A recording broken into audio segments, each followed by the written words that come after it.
time I come on, they're trying to replace me. I'm fighting for my job every time we're on. You said we got openings. Yeah. So what's your Sunday look like?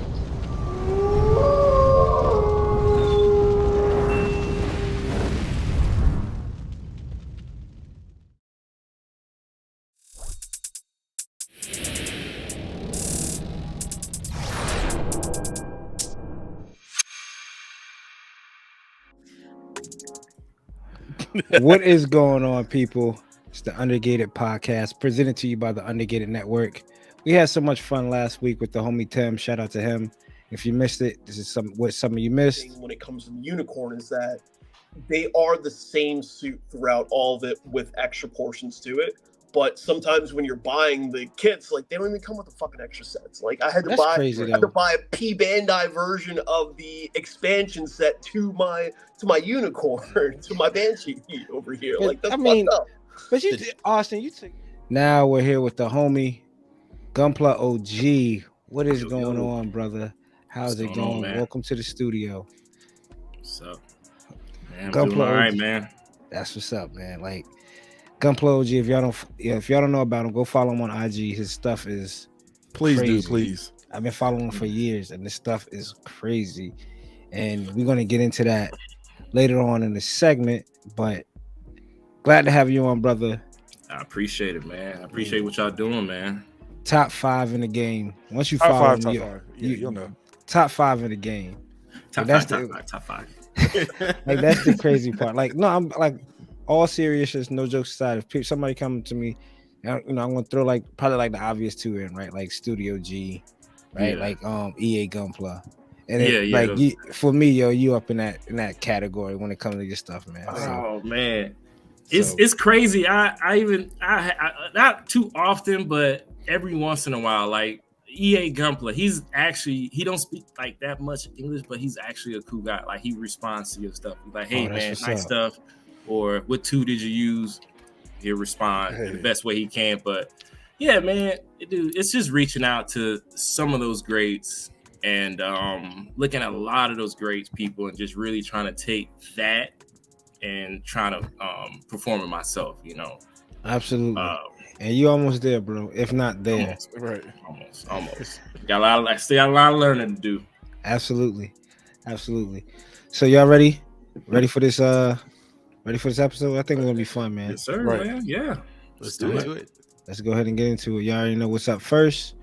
How's your week been? We'll go around the room. CD, bro, how's your week been? You got something big going on this weekend? Yes, it is Model Mania here up in Seattle, Washington. We're holding a model show at the Museum of Flight up here.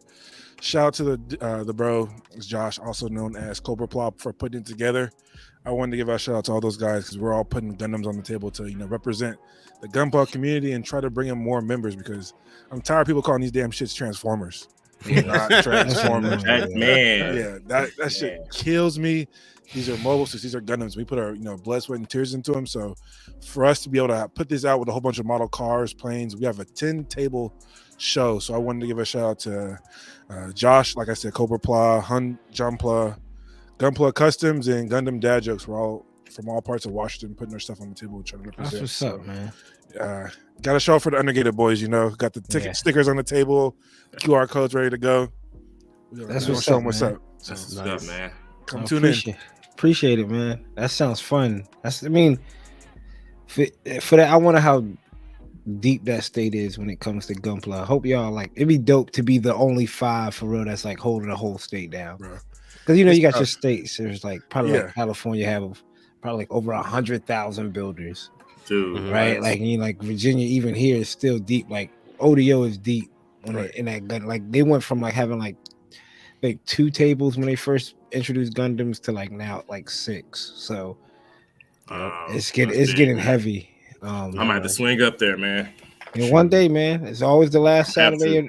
Always the last Saturday in February. Hey, if you ever want to take over, just head over to South Dakota. I'm pretty sure there's only one guy named Kevin.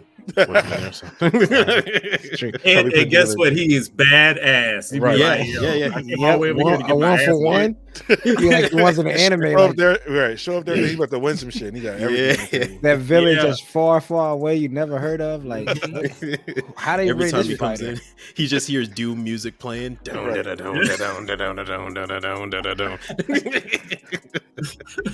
Oh God. It's Kevin. OG, bro, how was your week, man? How's work? How's life? How's the fam? How's everything going, man? Man, family's been great, man. Kids been sick. I've been dodging them. I've been walking around the house with a mask, you know. Gotta do it. Other than that, I've been chilling, man. Making some big moves work-wise. I work for a telecommunications company, so going back to school for a trade and stuff. So just a lot of that going on. But at the same time, maintaining my hobby, which is, building in Gundam and just building models and stuff. So I think last week I was on vacation. I was able to build the Wing Zero custom 160 scale, the old school one. Oh, wow. Yeah, wow. Dude.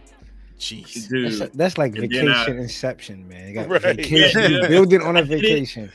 On a vacation. It took 4 days with the screws and everything. So I did that. And then after that, I built the MG. I built the MG Gundam. I will show you in a minute. But yeah, it was just getting ready for a couple of projects, really. That's pretty much all I'm doing. That's what's up. Austen, bro. Yeah. You? My week's been pretty productive. Had a doctor's appointment. Went pretty well. Went in there and he was pretty much like, "Hey, buddy, you doing great? All your numbers look great and fantastic. Lose some weight, bye." And I was like, "All right, cool." So in order of that, there's a basketball 3-on-3 tournament going on at my business. So I decided to join. Austen, can you hoop? I feel like Austen could hoop. Good power forward, yo. Let me put it for you very simply. No. No simpler than that. He could have just said "N." I guess that's the only way to get simple. But I can get those rebounds, and I'm quicker than I look. So every time I show up, this run ain't put up no points, dog. He was a rebound machine. Yeah, man. He won chips. I'm the guy who's there to make sure you get points. I'm feeding you the rock. If it ever comes down to where I have to put up the 3, then everybody move out the way because it's going to be air mail. Building a house over there. Yeah. Hey, you're the uncontrollable factor. They don't know where it's coming. Right.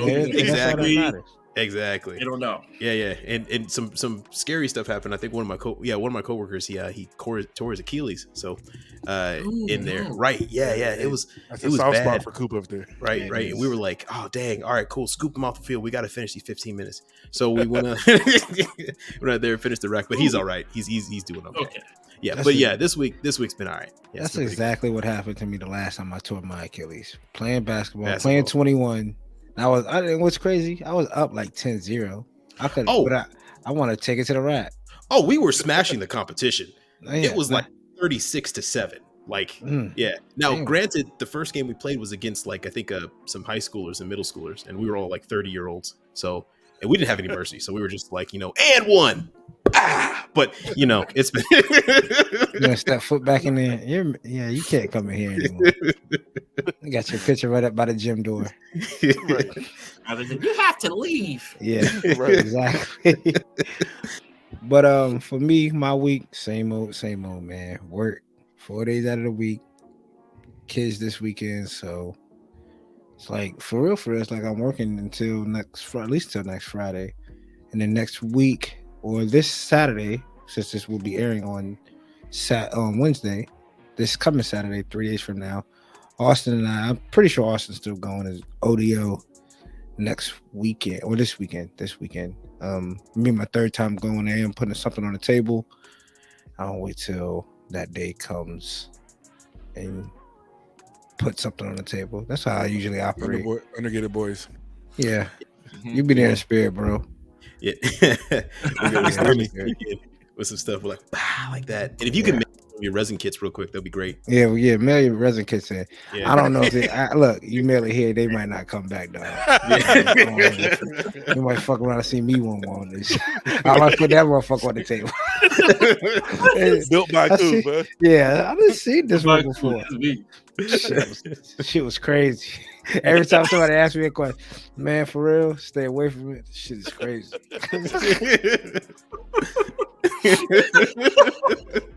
It's like you didn't tell me anything. I know, but shit was crazy, bro. Yeah. It was crazy. For real, like if you don't clean it, it'd be like the basic stuff. Like if you don't clean it, right?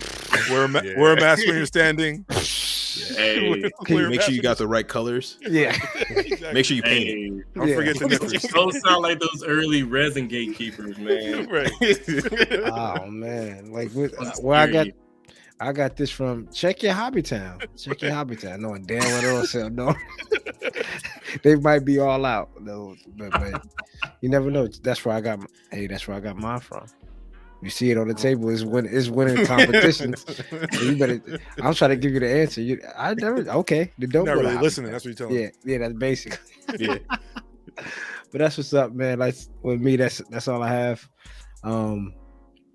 Let's get right into building and breaking down that backlog. Anything new come in? Figures, kits. I'll go first. Everything's right here. I'll go first. What you got, Coop? What you got? All right, so I did place an order last Friday. These came in this week. So we got some G reworks in. That Delanza.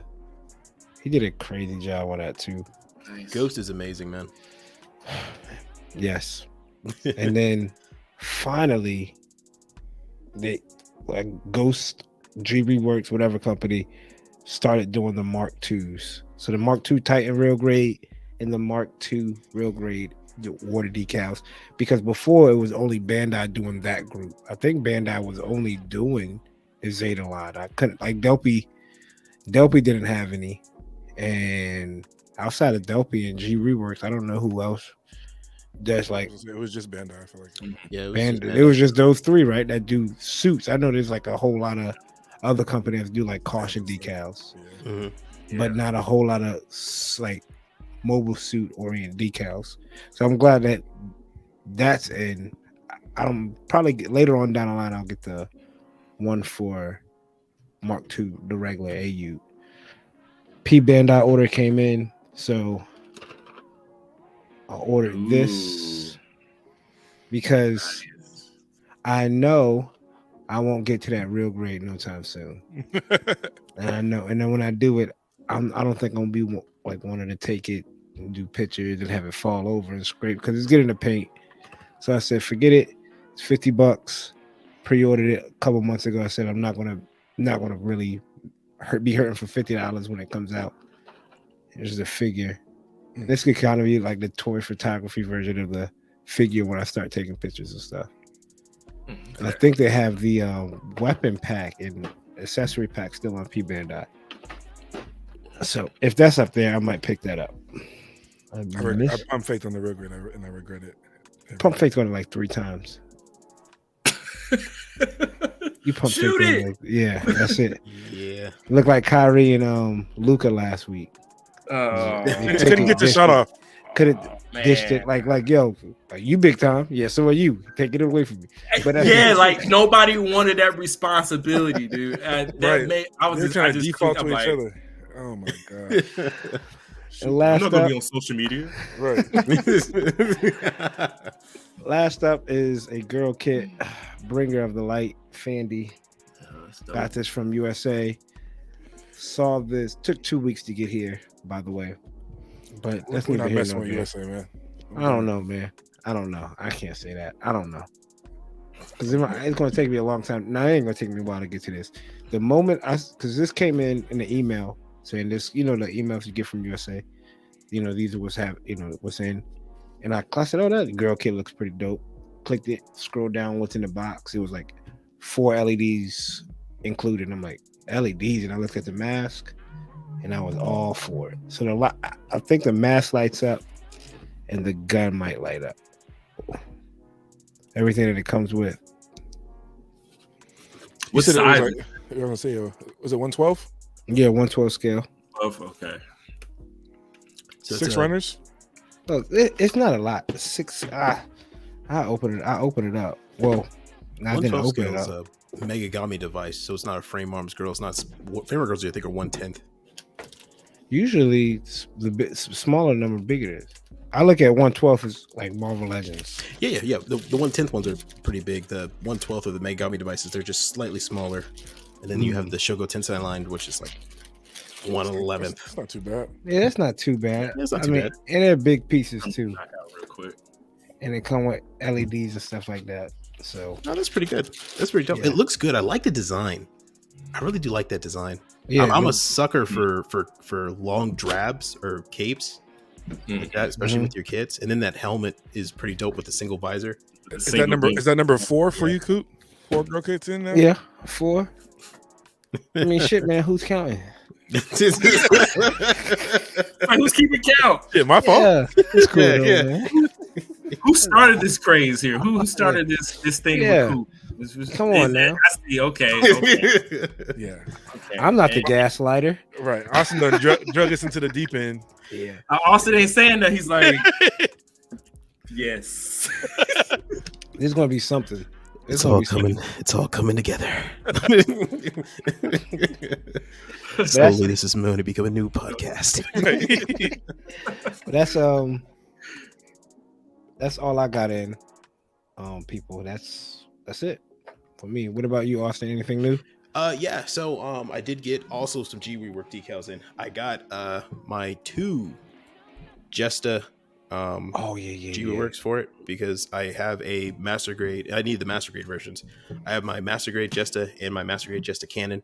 I'm going to be building both of them at the same time, and just to challenge myself, see if I can do it, and then have them next to each other. I wanted to pick up the base jabber from P Bandai, but they wanted $50 for an RE1100, and we all know that's a bad idea. So, and then she would have freaked it and made it look cold. $50, brother. $50. Let it go. Anyway, so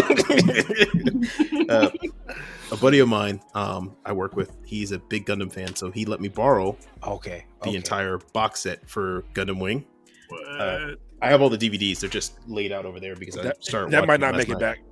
Yeah. If he would have said he gave him those box sets, we're talking triple digits the next time I see you. Yeah. Like, what you want 110? What you want 110 for him? Because I'm not going less than 100. So, he's not going less. Yeah. I mean, he may not get him back then, but I mean, we also got 8th MS Team as well. Oh man, look. So what? Also, version 1. I mean, volume 1 and 2 of G Gundam as well. Dragon Ball Gundam. Look at the box. That's how you. And a series I'm not familiar with, but he told me to check it out, and it's Vandred. That's it's pretty okay. Yeah, it's okay. I'm not familiar with this at all. I've heard of it. I've never even heard of it, so I'm gonna try and check it out. It looks a little bit of a. It reminds me like Tensei Muya. Yeah, it's just like that. Girls flocking over the dude. Yeah, he's a kid pilot, and he's stuck on the ship with like 7 females, and they all like him. Oh, it's a harem thing. Yes. Yeah, there you go. Perfect. There you go. Maybe we'll get to that one eventually then. But it's Tensei Muya. Yeah, that's it. Tensei Muya. It's space. Okay. Well, that's all I got in. That's what's up. Yeah. CD, anything new in, bro? Man, still no kits. I'm holding out. One of these days I'm gonna cash out, but right now it's just smaller things, man. You know, I've been into this scribing thing, so I was ruining kits, and I learned that you kind of need some of this CA glue to patch the workup. So this was the big investment that I got. Coop, I know you're coming for the scribing next. Get you some of this. This is gonna. I looked at it yesterday. $4.49. Little bottle. Yes, bottle for like $4. Yep. The gold one too is really good too. I think that's the super cure. Yeah, super cure. Yeah. Heard that's really good and quick. This when we're talking about what's breaking down the building down the backlog, we'll see, because I kind of overscribed a little bit on this, and that it brought it back. So get some. And then I grabbed some little poly pieces. You know, everybody be putting these little like detail parts and little nubs on their Gundams. I'm like, damn, like I'm over here trying to cut up pieces and shit, and that wasn't working. And I'm at Hobby Town, I'm like, oh, they have them. So I've been wondering where people are getting these from. So be prepared to see these on some kits. They're like $3. Different shapes, sizes, squares, circles, cylinders, different widths.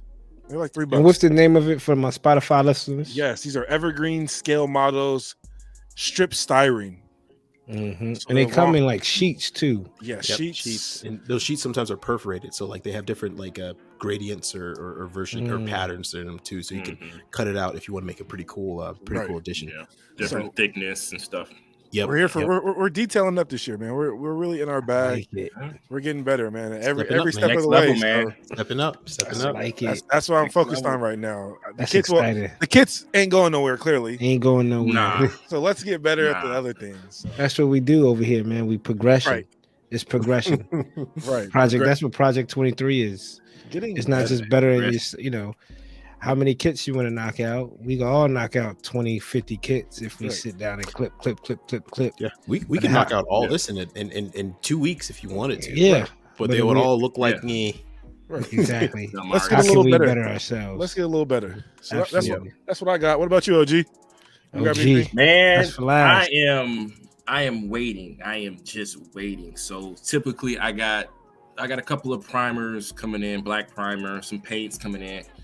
I use a lot of black primer when I paint, so I really can't make a move or even do like you know, just when I scribe and stuff, I prime and then I scribe and I prime and I scribe. So just long paint, but other than that, I am waiting for my Genesis kit. That's the only thing. I ain't looking at nothing else. Love you, brother. Love you. Hey, that's all I'm waiting for. I got mine on the way too, baby. Someone had it on the table. I seen it in person. That shit looks. It's sick. Damn. It's sick. Maker just made his finished his that it was like a dark maroon. Yes. Dark red, maroon, red and white. And black. Oh my god. Yes. So yeah, I'm waiting on that. Other than that, I can't buy anything else because my backlog encompass my son's entire closet, so I can't buy anything else. Right. So, yeah, you guys, your stack is bigger than mine. But other than that, yeah, I got my wife. She's like, you need to get to work snapping this stuff together and getting it in your glass. Right, come on. So. Yes, and that's exactly what we're gonna go do too. OG, I have to know though. I have to know, man. From the master, man. Color scheme you got for that Genesis? What you got? Man, I don't know. This is how my color schemes come about. They come while I paint. Wow! I literally, I don't come up with color scheme. You're on a wild side, dog. Bro, this is on a wild side. That's my guy right there. Bro, you know this guy's my spirit animal, man. Same with me though. Freedom, dude. Like, because a lot of times you'll come up with a color scheme, you get the paint in, and you're like, all right, I really don't like it. So I really just I'll lay like, okay, I get like 2 colors that I think are really gonna work really well. All right, cool. Lay them down, and then all of a sudden that bright or a very violet color pops in my head. I'm like, ooh, I'm gonna add that in there, and then get another complementary color to that color you just added. Boom, you got your 2 base colors, and then you got your 2 bright complementary colors. Mm-hmm. They both are gonna just set the kit off, you know. Mm-hmm. Amazing. So 100%, man. Shoot. This is why y'all need to go follow this man on IG. Right. I'm telling you. Because it doesn't get, and he's answers your question quick to the DMs. Brother, we appreciate it. I'm gonna let you know now. Hey, I appreciate y'all, man. Like, hey, you guys are exposing, you guys are putting everybody out there. It's just getting bigger. Every year it's getting bigger. So absolutely, why not be in front of it? You know, absolutely. So, true. Let's go ahead and go on to what's cooking. Some of the stuff y'all working on. What's got on the table? I know OG in the lab over there. His lab probably like a doctor's office, surgeon's. He's right here. Hey, they say this right here. I need 5 cc's of super glue. Yeah. Right. Stat. Today. You have all the nurses in there. He's so amazing. Yeah. It's like this third hand comes out of here, just pets my forehead. Exactly. What you got on the table though, man? What's the if you want to drop it? Oh man, yeah, no, I'm getting back. I know, right? I'm getting back to Maniac Studios ZZ Gundam resin kit. So this one I bought like 2 years ago, dude. So a lot of work, no instructions. I think that's a lot with these resin kits. You're gonna run into no instructions. So no instructions at all. Yeah, no instructions. None. Yeah, Right. that's that. So like a lot of this parts right here, this was like all fitting parts for the original ZZ Gundam. I had to shave all that down. I had to cut all this off just so that leg piece can fit. But the instructions don't tell me to do that. So it's scary out here. It's scary, yeah. It gets scary out here. Yeah, man. But you got to be fearless. You gotta be ready to open a new kit and break it, just so it can look better. That's the thing about resin kits. I'm ready to that. Yeah, I can't wait to the segment. Yeah, at the end. Stick around, people. If y'all listening, stick around because it's about to get good. It'll get sticky. So but yeah, that's what I'm working on. The double Zeta resin kit. That's what's up. OG's going crazy. Ooh, for the people. Make sure y'all follow them. For my Spotify listeners, for my YouTube guys, they got a little sneak peek what they got going on. But for my Spotify listeners, you're following. It's about to get crazy. Yes, sir. What you got on the table, Austen? Well, I have a couple projects, really two. I showed a picture of the scribed up Jagan, and right now I've gotten done with painting the first layer of color. And with the Jagan, it's all snapped up again. Now there is scribing. My camera just can't see it. I have some added parts here, so went some 3D parts. And the first time I ever used putty to cover up things and to add stuff and to cut things, and I'm learning a lot because I primed up and I realized how many mistakes I made with the putty. That if you don't sand it down correctly, it's not going to be smooth. There's going to be little chunks here and there that are kind of broken off. I've added some parts to the weapon to give it a little bit more 3-dimension because I love this beam rifle. I just wanted to add a little bit more to it, but seams and stuff like that I have to go back over and everything. And I'm doing a camo color, and this is my first time doing a camo paint scheme with and I have a rattle cans, of course, so I'm kind of fighting time, but this was originally that color on the mobile suit, but now it's going to be white here, and then I'm going to cover that up and do blue, and it's going to be a really cool venture when it's all done. My other project is I'm just continuing to work on the Rigazzi. I've done some more scribing here on it, and now I've scribed up the arms. Those are good to go. Next is going to be the wings. After that, the legs and waist. And that's going to be the big project that's going to take a long time. So that's everything I have on the table for now. Yeah. Nice. Yeah. CD, what you working on, man? I see my boy up here. He's coming along, man. Being scribed up and scribed on. Got that plot plate stuff I want to put on there. But most importantly, man, like I said, that glue, I overscribed on a lot of parts just like the first time, but putting that stuff on there gave me back those good angles. So got to stick with that. I got a color scheme for it. I got to do some masking for it. I'm not going to tell you guys, but I think I found what I'm going to do to it. But I am pulling out another kit out the backlog to work on. I was working on my Shinlong, and I'm just not feeling this. I put it back down, and that's what's up. That's what you got to do. Put it back down. Man. Hey, I'm gonna come back to it because that's my shit. That's my favorite kit. But you have options. Yeah, hey, you are your own store. Hey, yeah, yep. So, Granddaddy, another one, another Origins high grade Granddaddy. Absolutely. To pair with this boy. So, be on the lookout for that. Nice. And I'm thinking it's master grade time. So, I'm slowly picking, trying to decide which master I want to work out. But I think it's time for one. Hey, welcome to the club, brother. I've been convinced. Let's just say that I've been convinced. I've only painted one, so I think it's time. So, all right, man. I'm here. That's what's up, man. Yeah, man. It's bigger pieces, more mechanics, but it's just something. It's better. Something about master grade, man. All right, easier to describe. Something about it, man. Something just better than nothing can beat it, really. I mean, yeah. 100, I guess. Yeah. 100. Well, with me today, I was able to sit down, relax for a little bit, and work on the girl kit, working on the other one, so I was able to knock out the arms and some of the, I guess, like the biomechanical leg. So I am using sticky tack for the inside. Like I said, the magnets aren't as strong, so I'm using sticky tack to kind of keep that hat on and keep that in place. But so far, feels good, man. Feels good, not able to kind of like it just feels good, not able to like paint, just snap together a kit and don't even like really worry about it. Don't even think about it. Yeah. So that always feels good. And I'm gonna pair with her sister. I took a shot with took a photo with the other girl kit, her sister kit. Kind of want to do one with, obviously, with both of them in the same picture.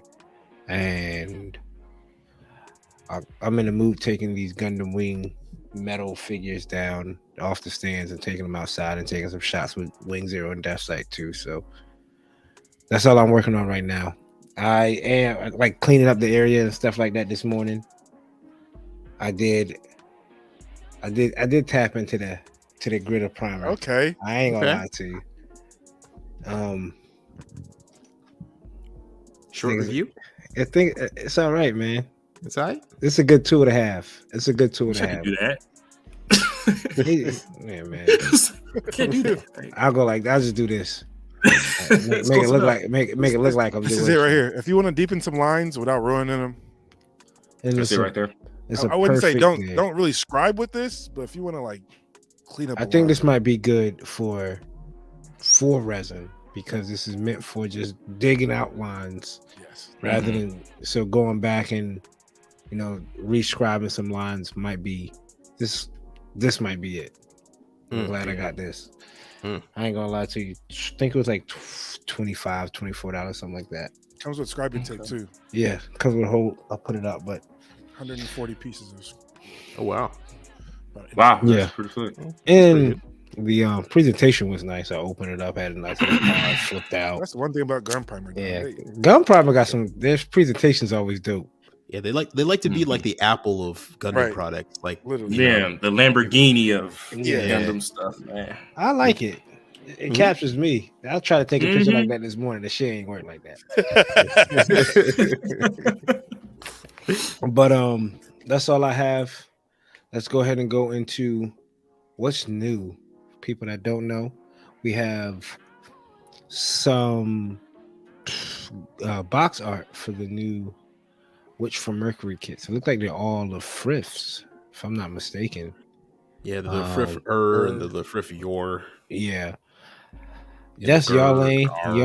Y'all love the Frith from Witch from Mercury. OG, you getting these? No. You know what, man? You watch Witch from Mercury? Yeah, dude. Okay, so I watched it. Right, and there were some good takes and bad takes. I can take from a old G guy. Like I'm UC all day, so but I don't try to be biased. I try to give every Gundam series a chance, right? Yeah. I just like as the other characters inside the anime that find the main character annoying, right? I found the characters kind of annoying. The main character. Hey, top 5 for most. At least, man. I couldn't put my finger on it, man. I was just like, come on, like when you look at a Gundam series, what you think, you get this sense of what? Danger, like a sense of there's turmoil going around, but this kid here doesn't know what quite going on. Like Gundam 80 is the perfect scenario for me. Like he was out like Alpha. He didn't know what was going on. Like he was running around. He just thought the suits were cool. But he not knowing how dangerous they were. Like, I just didn't get that sense of danger just yet. But, I mean, I know it gets bloody right a little bit later on. So, I'm that's the part I'm not going to totally throw away. But I give it this. It's a well-drawn anime. It looks beautiful. And the fight scenes are pretty dope. But the story, I just can't. I couldn't. Understandable. You mean the Gundam brown chicken isn't scary?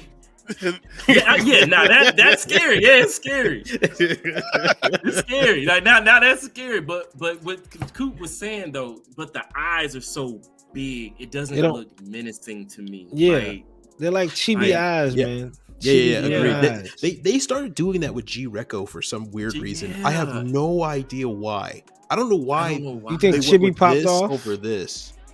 Yeah, because when the Gundam puts his head down like this, and you see that that's like it's like she's about to kill somebody. Like, I asked Bandai, that's the whole please premise. give us a better neck joint for our Gundam. Yeah, you hold it down is menacing. Holding up means possible. Hope. Right? Means hope. So I'm like, it makes no sense to me why they made the eyes so big.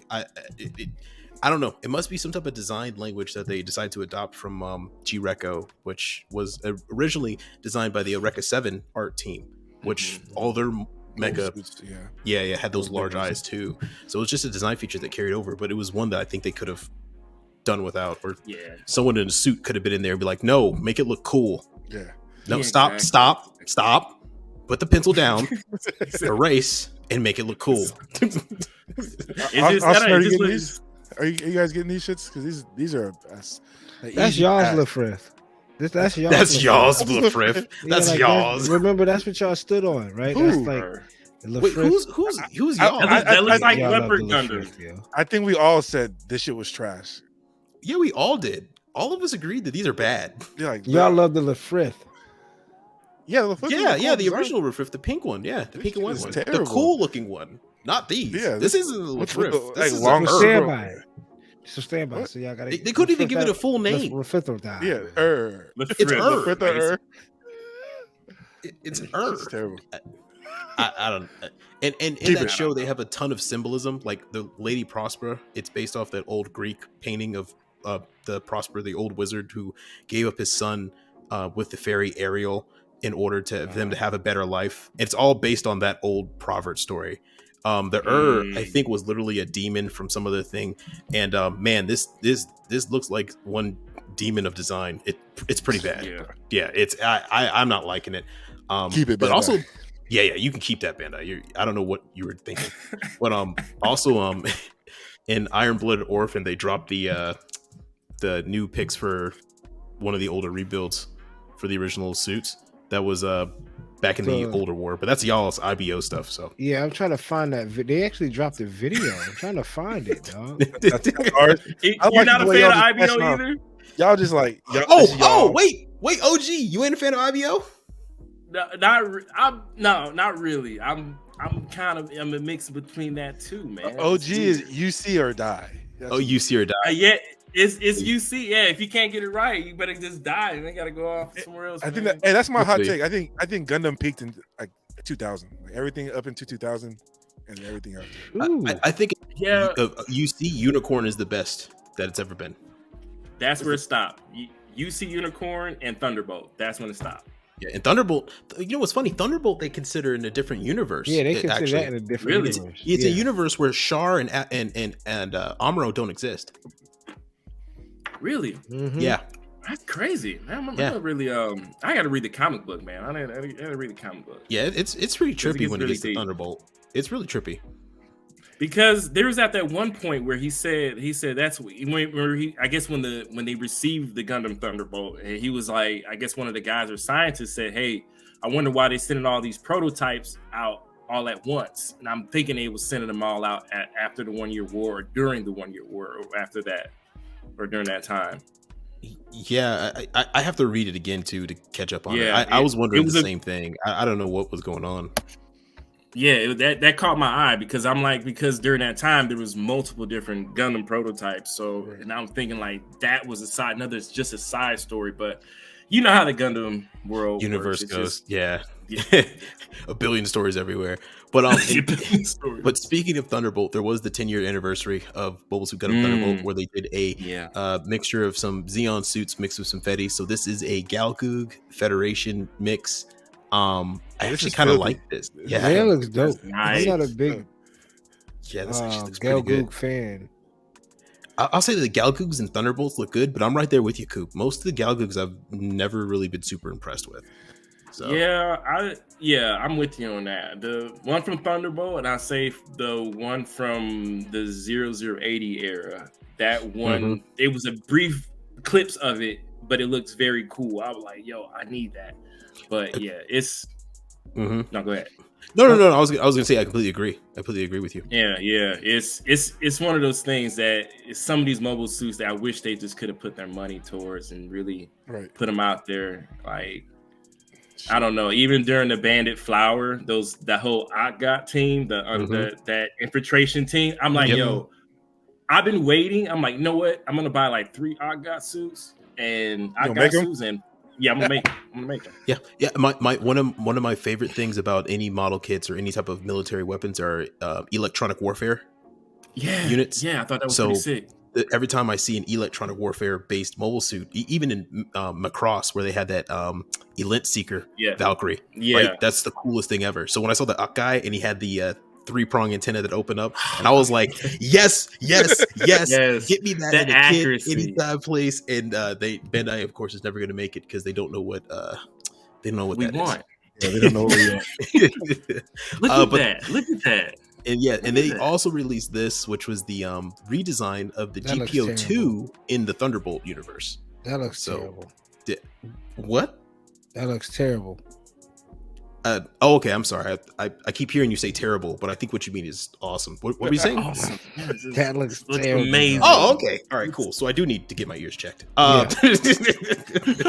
fault. I'm trying to find. I know that you just introduced that, but I'm trying to find. They dropped the video of one of these Bandai Instagrams dropped the video of the dude who pilots that gray and green suit from IBO. That new IBO series, Uber Hunt, yeah, or Uber Hunt. I don't know. It's another UR. I was trying to find that video. Have y'all seen that one? No. I haven't seen it either. It's now it makes it worse. I seen it earlier. The dude looked like you ain't getting no sleep, man. I can't figure it out. You ain't getting no sleep. You like, man, what was that? Right. I'm trying to find it. But back to how awesome this GPO2 is. So, in my opinion, this is a better version of the GPO2. I know some people like the GPO2, but I mean, for me, the feet and the legs just can't do it. I just can't do it, man. I like these legs and feet better. They're not as beef. Yeah, they make more sense. Exactly. Yeah, and I understand like the whole shield aspect of protecting from a nuclear bomb, but because my brain thinks of this all the time, a nuclear blast in space does not act like a nuclear blast like it would on Earth. So, you having a shield and then delivering it by a particle weapon would be... Anyway, this is... Jesus, man. The math isn't nothing, huh, Austen? Sorry, my brain just... It keeps going on. Anyway. Hey, man, hey. I thought it was cool, man. No, it looks cool. The thought, yeah. The thought, no, I agree. Yeah, and also, destroying all the ships at once is just the biggest middle finger you can give to the Federation. That was. Donovan Gato was that man. Yeah, best character in that I series. I didn't get that series in a damn Blu-ray, but I can't find it now, man. That's really gonna bug me. Like you said, I'll probably lose some sleep. If the dude looked like the dude that piloted the Fenice, I did see that earlier. They were flying. I forgot what Instagram account. It was a Bandai account because it told me like shop now or something. Like it was like one of their videos. Yeah, it was. I definitely seen that earlier. Oh, there was one more thing that I believe got released. It was the P Bandai drop of the metal build, the Stray Gold Frame. I don't know if you guys are interested in getting it. It's a bit pricey. It's only $250. It looked tough with the backpack on it. I did see a picture of it with the backpack. With the lightning backpack? Yeah, that looked dope, but I just no. Yeah, I mean, I do like the gold and the white on it. I'm not gonna lie. Yeah, that is pretty slick. It is pretty slick, but that's such a high price to ask. I mean, dude, how much do those resin kits usually run? About 200. Most of them. Yeah, about 200. Yeah, so this would be essentially a resin kit right here. Yeah, right. Dang. So I don't know, man. Yeah, I'd be honest with you. You can probably, and I think any one of you guys can probably get a regular ashtray and just get some gold paint and paint it, and you can get that same result. Yeah, that's what I'm thinking too, man. It's for this line, it's usually people who want it right out the box, ready to go. True. I don't even like that shit, so they can keep that shit too. and that's what's good about Metal Build is like it's for the people that's I guess not. I just want it out the box. I want it for my shelf presence, right? So, you know, that's definitely. Where was this other arm? Where the hell? Yeah, I know, right? Its arm keeps missing in some of these photos, so I'm not sure the story behind this. Like, here you go. That looks like it's severed. Like, that looks broken. Yeah. That looks broken. Yeah, I really want to buy this $250 kit, right? Take them images back, it's so brittle it couldn't stand up in the picture. God. See it. Yeah. I always like that real grade, though. That's number like 24. I think that's recently, like, it might be coming back out.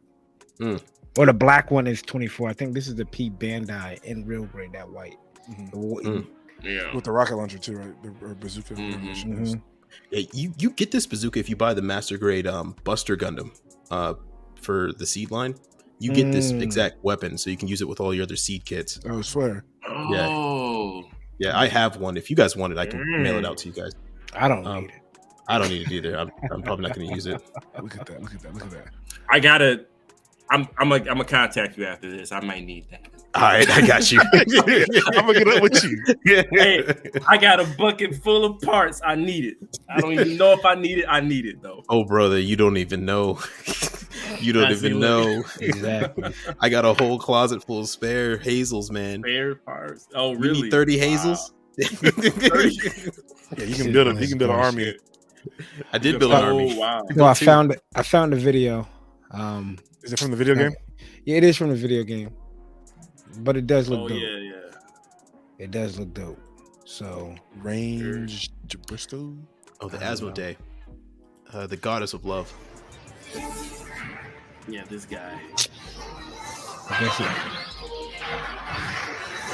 This shit like sell on the hardcore for like $12.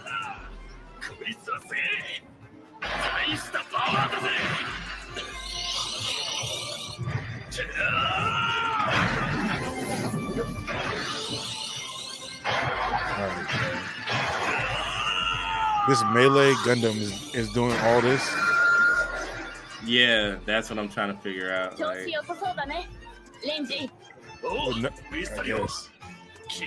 no spacesuit. Is it no spacesuit? Picture look tough though. Yeah, no spacesuit. Where's your spacesuit, man? They let you launch without a spacesuit? Right. Let up, Austen, man. It's all good. YouTube's gonna go ahead and copyright that whole segment anyway, because it heard a little bit of music. Well, you never know. Sometimes. True. Yeah, I think so. Maybe. And if it did, we got time. Yeah, we got time. Time.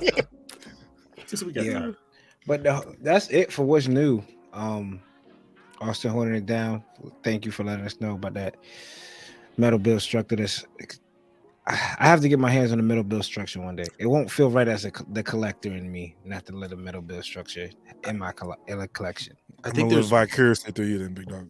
Yeah, man. I think there's one or two that I want, man. I either want that Vercall that we ran into at the convention, you and me, Coop, or I want the Rigazzi metal build, or they have the Testament Gundam coming out next. So go hard or go home, man. Yeah, either you get the new Gundam or the Sazabi, or you get nothing.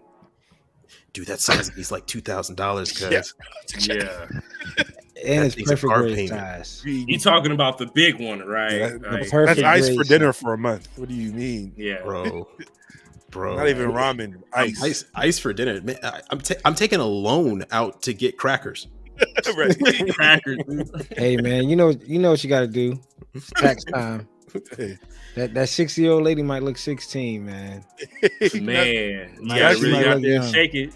Hey, yeah, right? Tax time, man. She might come down to Georgia. There's a lot of rich older women. Don't tempt me. Hey, I'm tired of working. Hey, I'm telling you. I like tapioca too. Tastes great. Chewing up their food for a monster. That's crazy. Come here, baby. Sure thing, Miss Deborah. Oh Lord. You want that new Gundam? Mm-hmm. Right. You know it.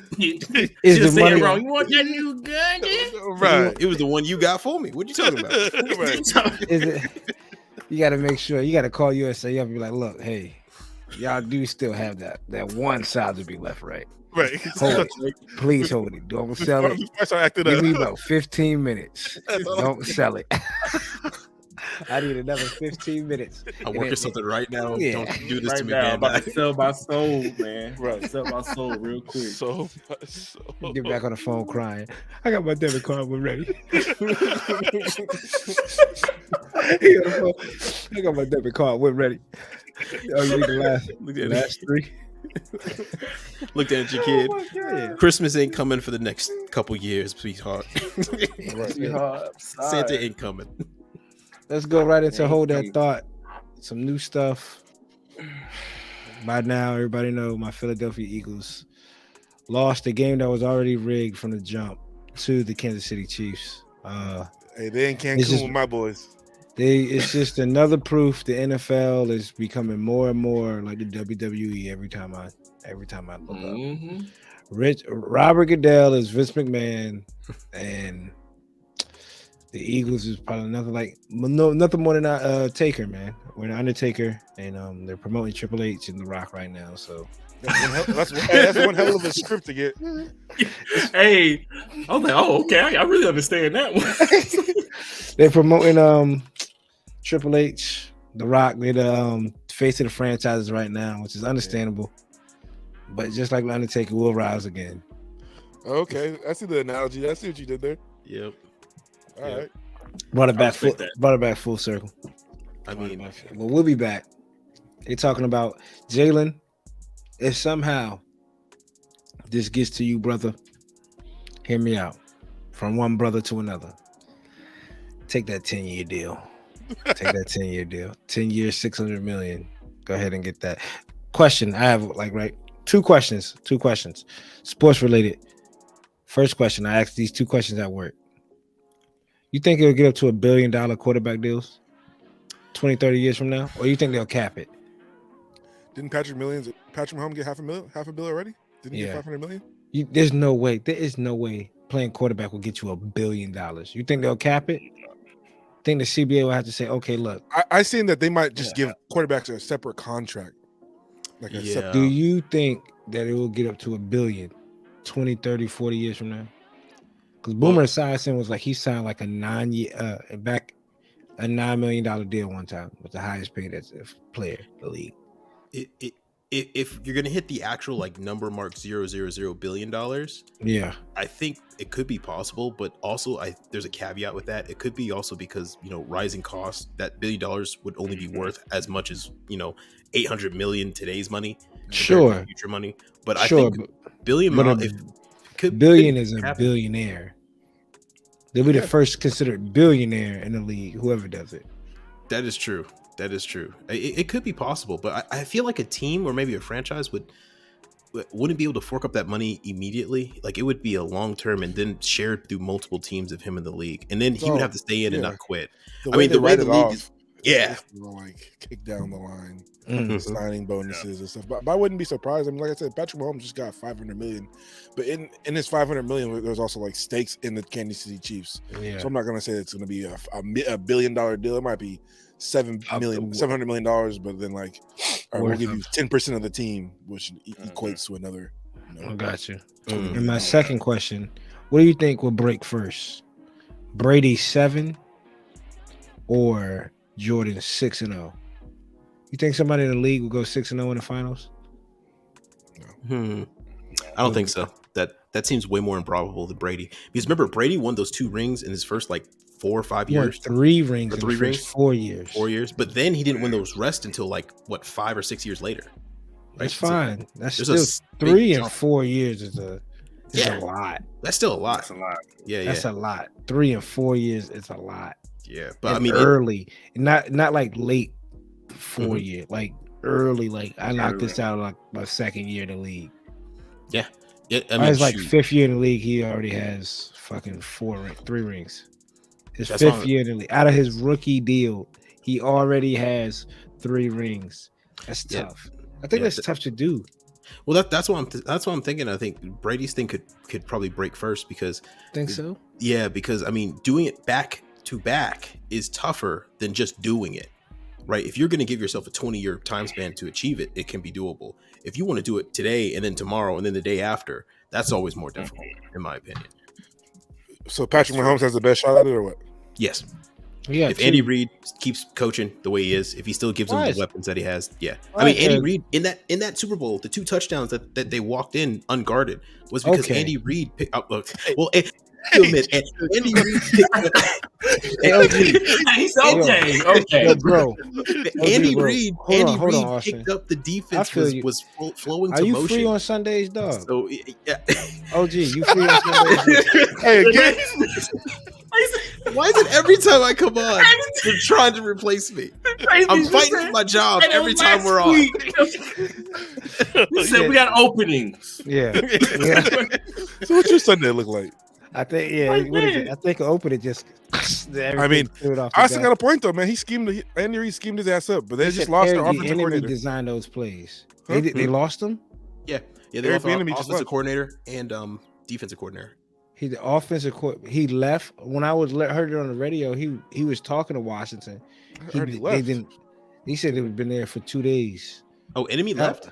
The enemy is up in Washington right now, talking to them for 2 days. We're like, why would you go be an offensive coordinator to be an offensive coordinator somewhere else? Riviera might be getting ready to retire. That's why. Or fired. Nah, I doubt fired. He's doing well. They're probably just going to replace. Andy Reid got 3 years left in him, max. Bro. I would have got waited my turn. Yeah.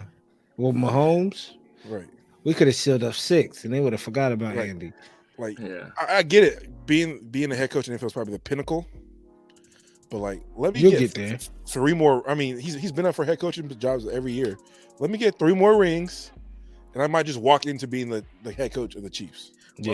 Well, I mean, the reason why nobody wants to hire enemies is because they're all afraid of the Belichick effect, where every Belichick's coach has been a disaster. But every Reed's coach has been great. Yeah. You better come get you a Shanahan coach. Come on. Yeah. Shit. Oh, speaking of which, hey, if Jalen Hurts, if this does ever get to you, brother, Arizona's awfully nice. It's awfully nice. And I'm just saying, I mean, y'all just got the new OC, y'all got the new head coach. Y'all should be winning. Yeah. And our new head coach was the Eagles offensive coordinator. I'm just saying, you guys already had the Eagles next year for losing OC. We have 401k. We have dental. We have health. Anything you need, OG, we'll take care of you. We have everything you need, bro. Hey, man. Position is open. We'll match. CD and I will match your 401k. 401k. Yeah, because you said we need everything. Everybody on agreement, even when it's in the sports. Yeah. Disagreement. I disagree. Hey, man, stay strong, man. So you gotta say what you believe, man. I feel him. Well, it's cool, man. It's cool. It's cool. Man, get stuck with the sports, man. He's a Cardinals fan. I'm an Eagles fan. You think your bird is just better than my bird? All right, that's cool. No. I think your bird is right now better than my bird. The eagle is better than a cardinal in general. Okay. Are you a Falcons fan, We're not OG? a discussion about birds, right? And a Gundam podcast. We're talking about my talons on your feet of your cardinal did not stand a chance. Get ripped in shreds. Okay, you'll first get of all, ripped an in shreds. eagle doesn't even sound like the eagle. You know those sounds you hear of eagles in movies? They don't sound like that. That's actually a rail-tailed hawk. The actual sound, the eagle actually sounds like a seagull that has, I don't know, dying from tuberculosis or something. It literally. We had part-time. You be full-time, OG. We got leadership programs. All these benefits. The benefits take care of you. Benefits you take get care of you. W-2 on January 1. Everything will come in. They take care of you unless you're not an Eagles fan. Unless you're an Eagles fan, he said. But the thing is, you gotta look at your sports history. Yeah, I've been waiting for that raise for a couple of years now. Eating ice every night. Why is that? Why is the guy that walks into the office with an Eagles jersey always comes out with an extra bump and pay? That's not fair. Yeah. Why is my desk behind a dumpster? Oh, that's it for. That's it for Hold That Thought. It's fun, man. NFL rigged this. It's cool. The penalty. Tick for that, but that's neither here nor there. That's Austen. That's neither here nor there, bro. You're exactly right. It's neither here nor there. There you go. That's right. That's right. Oh, That's good. It's still Black History Month, so we're gonna keep talking some Black history. And who are y'all favorite actor, Black actor, when it comes to some movies? Well, again, I want to keep reiterating this almost every episode because it's a shame that I even have to put Black in front of these stuff. Should be favorite actor, like I know, but we have to categorize it because that's the way America works. And if you're listening to this, you might be in America. Now you know something. If you're not in America, so this is the way it works. The more y'all might have a favorite actor, we have to categorize it. Right. So my favorite Black actor, it's either going to be, if it's a Denzel movie, of course I'm going to watch it. I haven't watched all Denzel movies. Denzel movies is like one of the ones like you catch was like, oh, I feel like watching a movie. Inside Man. Yeah, why not? That shit's just good. Man on Fire caught me the same way. Training Day? Training Day was okay. Really? American Gangster? American Gangster was cold. Hey, American Gangster was cold. I like that Denzel. Equalizer was okay. American Glory was great. You better lock that shit. Yeah, right. American Gangster is good. Really good. Flight was good. I like Flight. Pelican 123 is good. But right now, no, hands down right now, my favorite actor is Michael B. Jordan. After I watched him in like Fruitville Station, I was like, oh yeah, this dude can act. Another movie. What you doing, CD? I was gonna say, did you see that he's him and Will Smith are doing I Am Legend 2? Yes. Really? Yeah, I heard to see that. Really? Mm-hmm. They're going with the alternate ending because Will Smith didn't die in the alternate ending. So I seen that today. I was like, oh, that's dope. And Creed 3 is coming out next week or the week after, the 3rd. And they said some of his boxing matches in the show are Japanese anime-based fighting styles. Because you know he has a big anime. He's a big anime head. Yeah. Michael B. Jordan. Did you guys watch his anime? Is it Genlock? Genlock by Rooster Teeth. I heard it wasn't too good. Yeah. I've seen like 2 episodes. It just gave me standard Netflix production show. Yeah, chill. Ultraman. Yes. That Ultraman. That Ultraman's on Netflix. So yeah, I remember seeing him in Chronicle. Chronicle was good. Chronicle was fantastic. It was like Akira. It was really much based off Akira. Yeah. I didn't. It was based in Seattle. I know. Look at that. Gang. You were in the movie, weren't you? Hey, it might have been. I enjoyed the Fantastic Four movie. I took it for what it's worth. It wasn't that. It was terrible. Yeah, but shit, man, it's not MCU. Dirt. It wasn't. It's not MCU. Look, to me, it will only be terrible if it's compared with other stuff. Like what?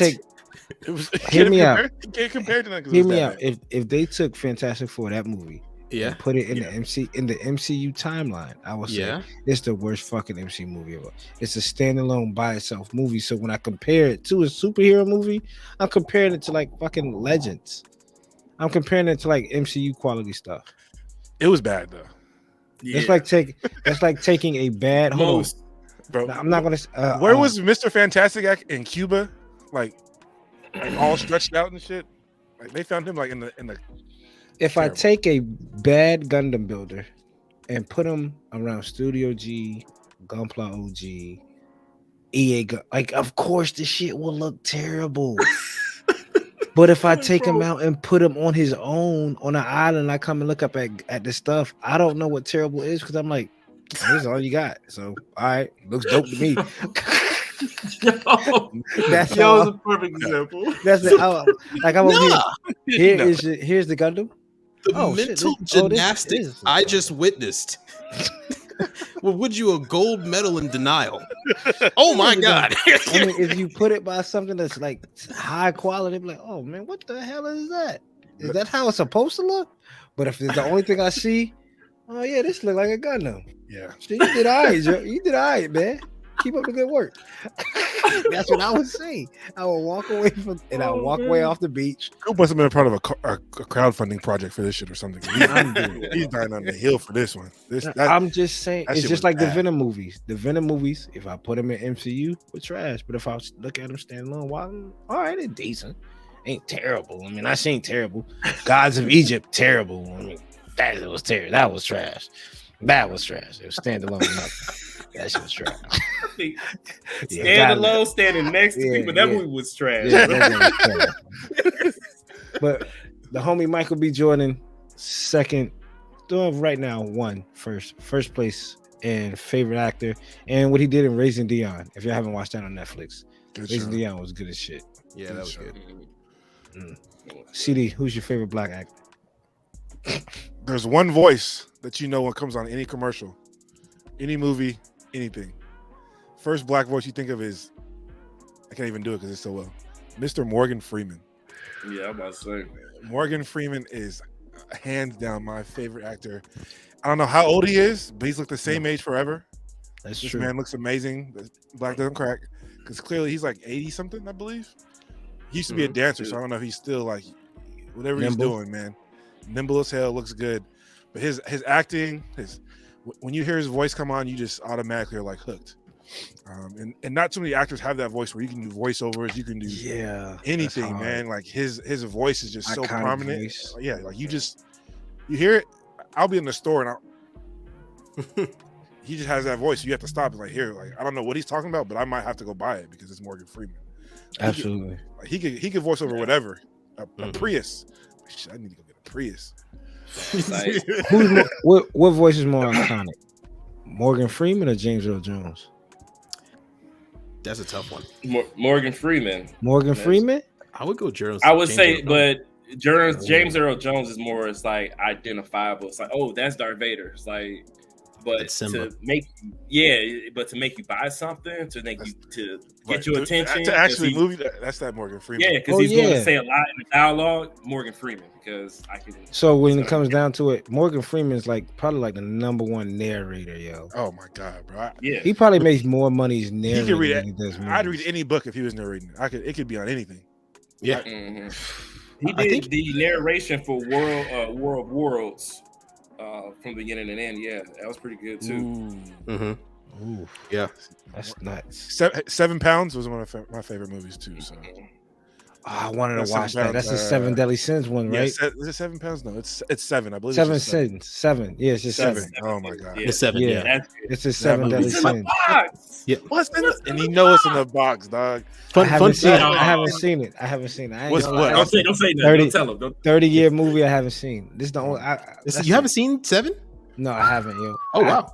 I could have bought it like for $4 at fucking Walmart. It's such on a DVD. good movie. Dude, it was on Netflix. 7, and then for Denzel Washington, if you haven't seen Fallen, I know you probably seen Fallen, right? Mm-hmm. Yeah, Fallen's a good ass movie. Fallen's a good one. Fallen is about the angel. The demon that jumps from body to body, and the detective's trying to chase it. Yeah, that's like that. Go ahead. That's like that movie, and both were in Glory. Glory is a classic movie. Morgan, don't look confused. CD Glory. Oh yeah, I've never seen Glory. Okay. Oh no, he just got to write him down. I'm telling you, go check him out after we done, bro. Was he Austin, you seen Glory? Evan Almighty? Yeah. Okay. Morgan Freeman, dog. No, I know. I just want to make sure my memory wasn't 100% with Evan Almighty, Bruce Almighty. Bruce Almighty, that's right. Bruce Almighty and Evan Almighty. That's right. Lucius Fox, Batman. Yep, Lucius Fox is Batman. Oh, fun fact about 7. That's actually what the film The Dark Knight is based on. So it's all connected. 7. Yeah. The opening's even the opening's even nearly similar. Yeah. And the whole entire mystery element about it, because it's made more of a detective film. But Christopher Nolan said that 7 was one of his main inspirations. 7. Coop, if you haven't seen 7, bro, I'm going to, yo. I picked it up at Walmart. It was like $4. I put it back in the bin. It was on Netflix. I put it to my list and it just went away. Stop putting it off. You can find it for probably like $1 now. Yeah, honestly. You probably find it on Tubi. For free, yeah. There you go. Tubi commercial still the best. Morgan Freeman got to get in the anime before he gone, man. He was in an anime. Which one? I can't remember the name of it, but I remember he did some type of voice for an anime. I feel like he might have been in like a Netflix Afro Samurai or some shit. He might have been narrating that. Samuel Jackson was that. I know, but I can see Morgan Freeman voicing the character in that shit too. Same. I don't know if we discussed this last time on a Valentine's Day special. Did that Tubi commercial get y'all in the Super Bowl? God no. Yes. That thing. No, it didn't. But I knew it was coming. It got my ass. I was watching that shit at the bar. I was like, "That's wild." I sat up and looked at my girl like, "Yeah, you kind of bugging." I thought that the bartender changed the channel. I'm like, that shit was idiotic, man. That's probably the best one. And then the other Super Bowl, I know this. Remember the Super Bowl commercial with the QR code? The shit just sat in the middle of the screen. Yeah, that was weird. 1 billion people scanned the TV. That's weird. Yeah. See, I wouldn't have done that. I would have like hacked into your phone or something. Yeah. You wouldn't know. Yeah. Right. Anywho, I'm sorry. All of your Gunpla has been transferred to Arizona. Yeah. Austen, bro, who's your favorite black actor? It's gonna have to be Will Smith. Will Smith has continued to bring joy and happiness to all my media ventures. I still can't believe he's not he was a superhero in Hancock, which was a far better movie than I was expecting it to be. What is it? Fresh Prince of Bel-Air has always been one of my favorite TV shows of all time. And of course, the number one movie that made me love aviation and made me want to go out and get a pilot license, Independence Day. So Independence Day. Is that his best movie? You know what? He's done better acting, but I would say as just a pure movie, like the essence of what a movie is, it is probably the best one he's did because it's just I think it's gonna be remembered forever. So he turned down Neo. Yeah, I know. Yeah, I heard. Could he been Neo? He could have been Neo. Yeah, I think he could do anything. Yeah, honestly. With no Neo, we have no Keanu Reeves. That's true. Keanu Reeves is still pretty BA. I think they both would have killed it, but I'm glad we got Keanu.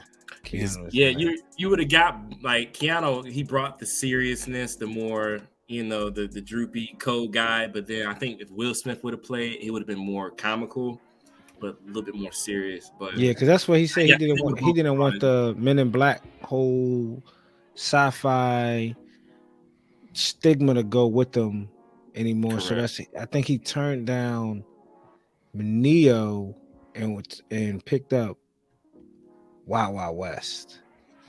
Yeah, that's right. He did. Yep. Which I liked Wild Wild West. I liked for the era. For the era. Another movie for the era. So it falls in the category of Mortal Kombat, Spawn. I like all those movies, by the way. For the era. Yeah, Mortal Kombat was lit though. But those movies age well because those movies you can watch now and be like, "Yo, that was good." Right, it was good. But there's some stuff that you can't rewatch. You be like, "Yo, this is corny, bro." Like, yeah, I feel you on that. If you watch a lot of those Oscar winner movies that won those years, it's really hard to watch them. But if you watch any of those canon movies that nobody really cared about, all those have aged like a fine wine. Yeah, they're pretty good because you're older now. You have a different appreciation. Appreciation. There you go. Yeah. OG, bro, who's your favorite black actor, man? Oh man, I would say this. I was gonna say Samuel L. Because that'd be too obvious. I'm gonna say Keith Davis. If you know this guy, yep. He dubs over a lot of anime that you and everybody grew up on, and I think even in movies, he always plays with the angry like police chief or fire chief, or angry dad, somebody, because he always has that voice that's real roughy.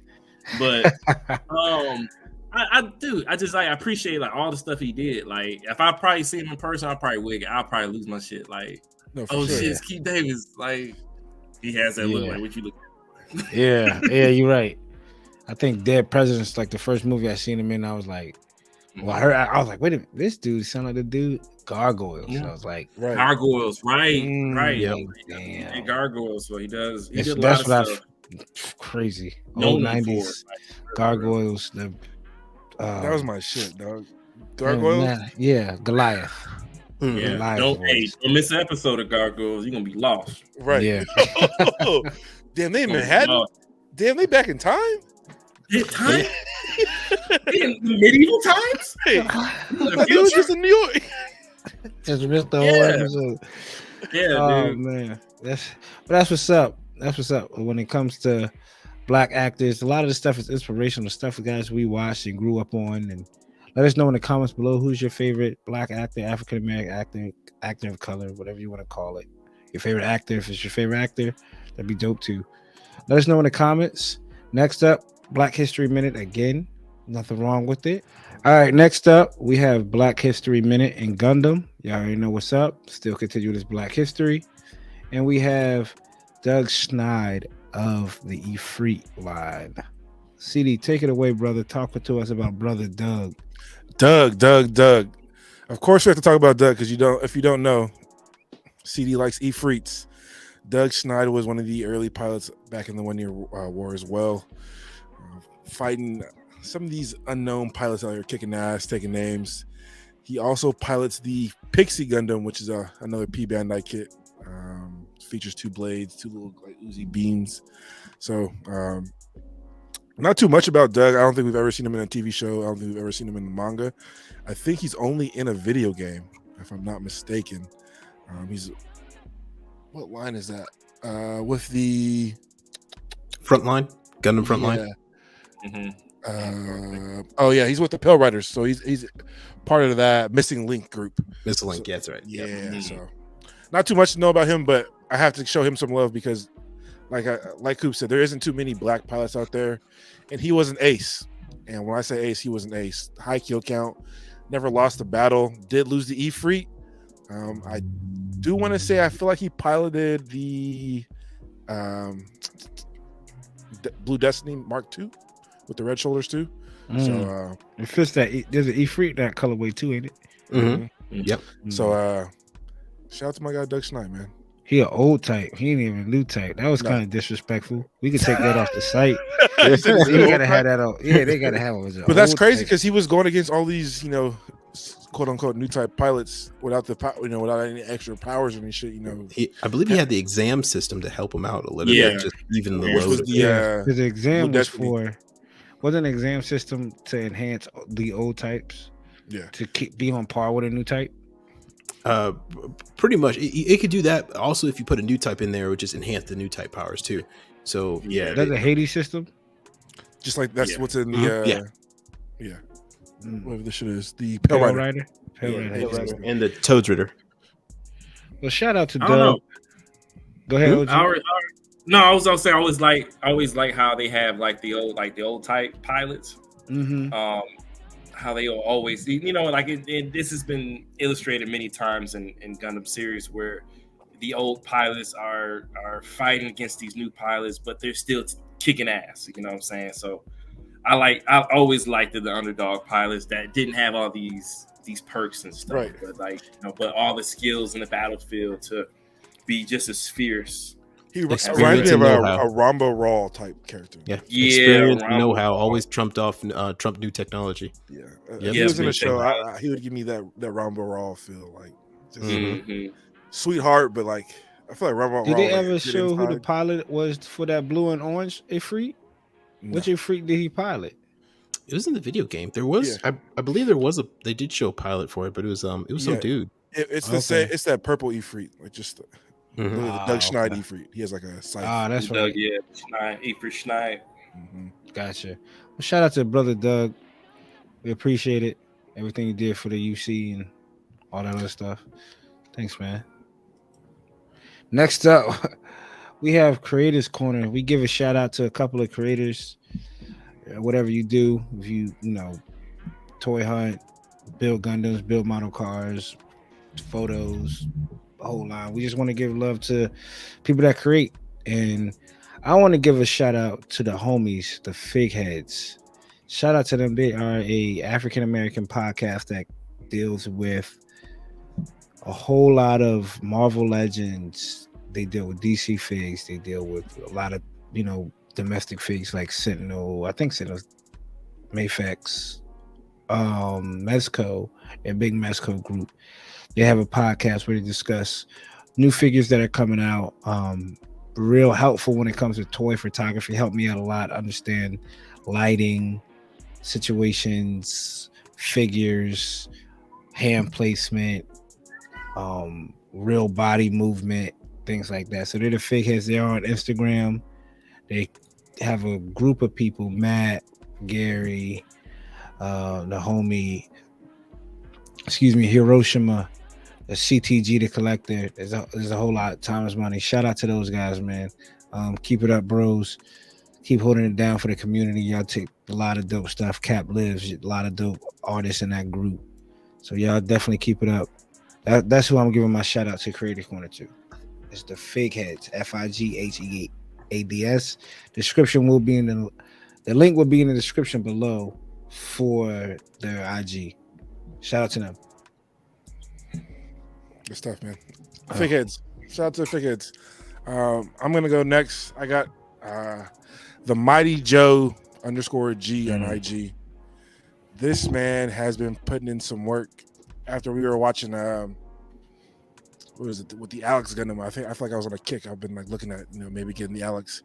He did some work on his, and I was like, you know what? Maybe I don't need the Alex. Let me back off this because he did the FZ Zaku, did the Alex, and I'm like, give this man his flowers because the work he puts in all of his kits, I feel like he goes criminally unlooked. My fault. What's his name? The Mighty Joe _G. Another man like OG over here who gets overlooked and passed over. God, this man, yeah. I follow on this dude. Goodness gracious. Hold on, let me pull some up. This change in Instagram. Like earlier, it was really easy. Yeah, I follow this. Yeah, his stuff is pretty good. Like the shading. Look at that. That looks crazy. Yeah, the shading and everything. That looks. You already know. Oh my goodness. So, dog. Yeah. And I almost have to go look for his stuff. Like his stuff doesn't. Just like OG was saying, man. Like a lot of stuff doesn't like pop up. I have to like literally go type in his name. Criminal. It's weird. Criminal. Yeah, it's a lot of it's criminal, dude. It's sickening, man. It's sickening because, again, Gunpla OG. This guy, this stuff is GWBC worthy. I mean, yeah. I look at it this way too, bro. It's time. When I look at somebody who work like this and the amount of hours, and it could be a whole bunch of people disliking and stuff, and I'm just like, look, the amount of hours that guy put or she put in to that work, I think it's just incredible. Dude. I don't know. It's just Gunpla means it just means something just big to me, bro. Like it's just the amount of time people just take out their personal time to take out and make it look something like this great. It's just It's crazy. People don't realize like if you have families, don't have families, like this is a lot of work. Yeah, you got kids, right? You got kids, bro. Like man, like I have to prepare for this whole thing. They're all asleep. All right. I don't blame you. Like, man, I had to set the time aside, had to make sure the house is cleaned up, the stuff was washed. Just Austen, you don't need that Vercod back there. You don't need that Vercod back there, dog. I thought about selling it. I know you did. Yeah, I thought about giving it away in a prize. But after seeing this, I might have to try. Right. Yeah. If it goes up for a giveaway, bro, just go ahead and give your chair up too. I do feel as if my job's in jeopardy every time I come on here. Hey, look, I feel like you're putting in some not so subtle hints.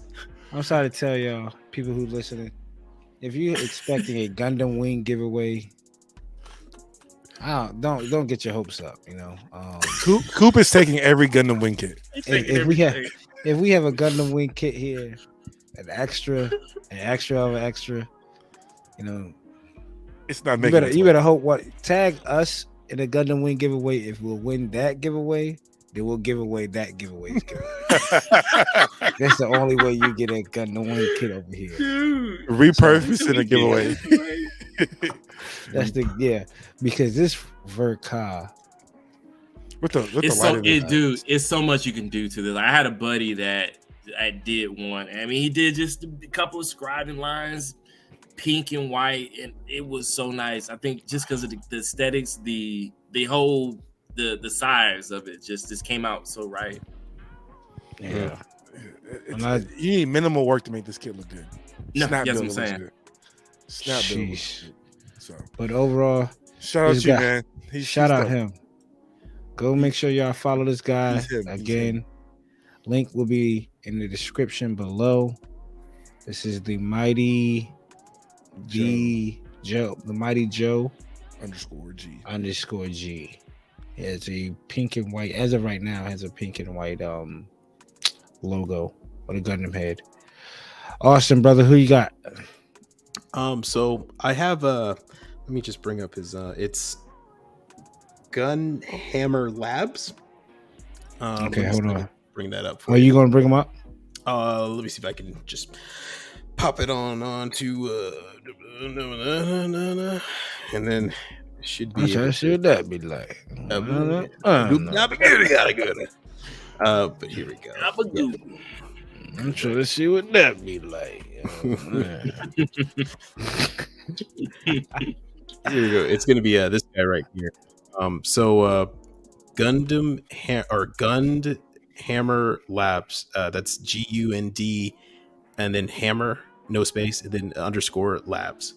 I came across this guy, and he has a YouTube channel as well, and he's producing stuff. But yeah, some of this stuff is completely out of world. I never knew this dude existed until it was already far too late. But dude, I mean, not far too late. You still have a chance to see him. He's not going anywhere. But yeah, no. Some of the painting on this, on these projects that he's working on, are absolutely next level. It's phenomenal, and he only has he's under 500 followers, so he's doing this work essentially unknown, kind of. I feel like anybody who's under that, I feel like anybody who's under that 1,000 number mark is pretty much just not out there. And when I see stuff like this, and he's only at 600, and he's been doing it for clearly a while. He has the Barbatos Lupus Rex here. Hey, there we go, Coop. Full mechanics. The way he's dragging that mace. Right? And then he has real kits. Yep. Then he has real kits. Here we go. RG Wing. Looks beautiful. Real grade kits. Yeah, and I mean, I think he just started this Instagram post because there's only 13 posts here altogether. But I mean, some of this stuff, and he has a YouTube channel as well. So if you guys go there, check out his stuff. Inspirational, man. Inspirational work. This makes me want to go pull that briefcase out of the backlog and work on that double pack. The 2-pack? That two-piece. The 2-piece. Oh my goodness.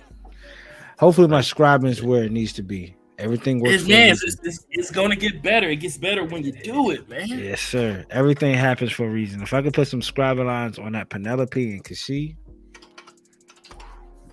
Yeah, bro. Ooh, man, you got it, man. You going, man. That's some good stuff. Look at that. I want to get into one of those, man, or painting one of those, man. Right. That's like I see those all the time. I'm like, I want to get into the minifig deal, like the little Warhammer. Right. I just want to paint one. Maybe I feel like once you paint these, you can paint any type of detail like Gundam. And I know you'll freak this junk, OG. I know you would, dog. Yeah, but here's my weakness. I hate small parts, bro. That's why you never see me touch a real grade. I got 3 in the closet and touch them. The truth comes out, huh? I hate them. Right? Master grade or nothing? Master grade, HG, HG, but yeah. Yeah, the real grade's you got to be really, especially if you work on those crossbone kits. Yeah. I mean, you have to have either fingernails that are those little beagle chips, or little tiny hands like Edward Scissorhands that are all tweezers. And just I was sweating earlier. These little pieces on this girl kit. I dropped the piece. I'm on the carpet. I'm sweating. I was hot. I took off my hoodie. I was about to throw this motherfucker dealing with a little piece. Yeah, dude. That's what's up. Man. Who you got, OG? Who you want to show some love to, bro? I got one guy, man, and I think I put him in my back pocket. I don't want to gatekeep him. He stopped building. But this guy right here, he's been putting out stuff earlier, but he stopped. But I want you to check him out. Let me see. His name is Josh. Let me see. Can I screen share on this thing? Yes, you can. You go to the bottom. It says present. Present. And you click share screen. Let's see. Well, I won't be even logged on to Instagram. I can't figure out how to log that on. Can you get someone logged? Can you get someone look that up for me? Yeah, we got you. All right. Yeah. What's the name? It's JOS HU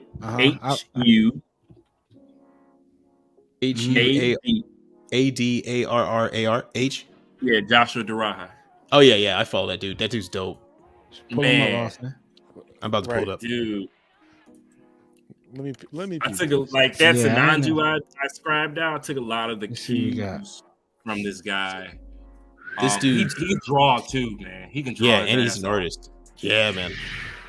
And oh my, I saw Zeta Plus. Oh my god, Zeta Plus.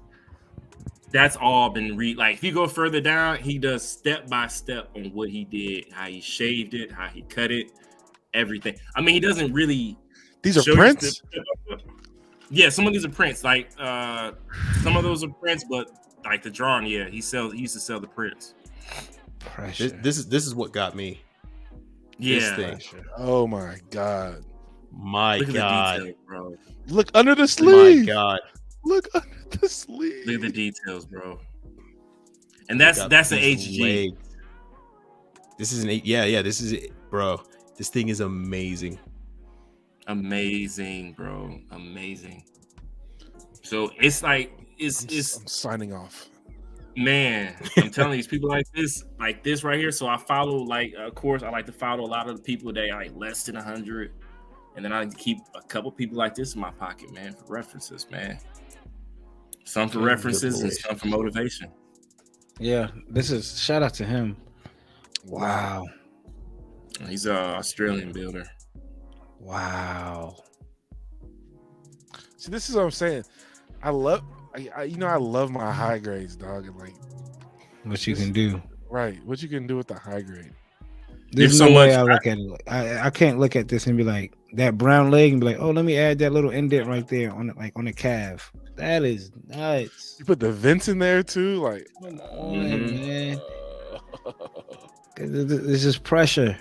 This is pressure. And realistically, there's no manual to learn how to really do this stuff. You just gotta do it. Trial and error. Yeah. And you'll start, once you start looking at a piece that's blank like that, you'd be like, okay, your brain will start just dissecting it, and just put it on there, Once you start doing it, man, I'm telling you. Look, he took a piece from someone's thigh and made it the back skirt, dog. Sheesh. Bro, here you go. And then it's reference parts that he would use from several other kids that I'm like, I didn't even know you used that. Yeah, you thought of using that part as this type of part. What? Right, as a substitute. So just really thinking out that box, man. And like I say, when he hit the scene, he was popular, but he didn't get the recognition he deserved. And I was just at that point. I think that's when the algorithm really started going downhill. I'm like, when people like this can't get seen, is right. No, for sure. Crazy. I've never even seen these pictures before. Shoot me a picture that picture you're looking at right now. Shoot that to the DM, Austen. Try to follow this dude. All right.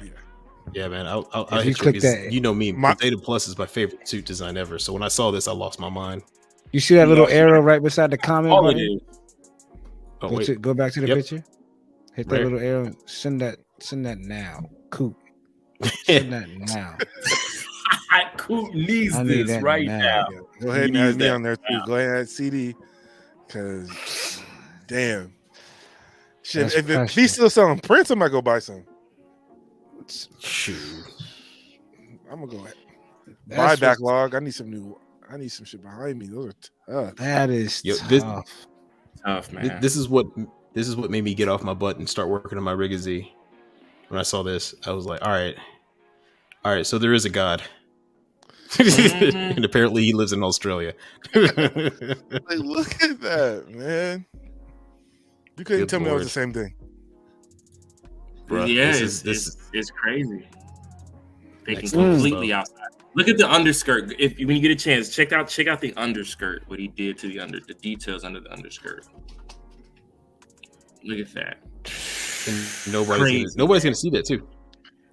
Nobody's gonna see it, but he knows and he's happy. Right, he's a sicko. And guess what? Your ass know too.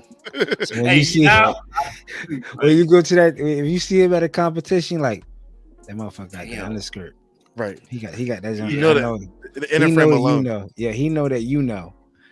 That's what put the fear in your eye. He even redesigned the inner frame.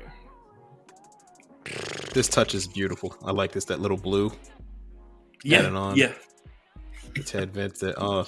See, I was staring at this for hours. I'm sorry. Go ahead, OG. I was thinking. I'm like, I don't think he really paints. He paints very minimalist of his kits. Like he'll paint it just a regular gray, but his design speaks for itself. Right? Yeah, that's nuts. It's nuts, man. Well, that's the Creators Corner. We shout out a whole lot of people that need love. Make sure y'all go follow them, subscribe to them, follow whatever they got going on TikTok. There's a whole lot going on. Some dudes you can follow on Pinterest, Twitter. So follow all avenues for those guys. Some great work.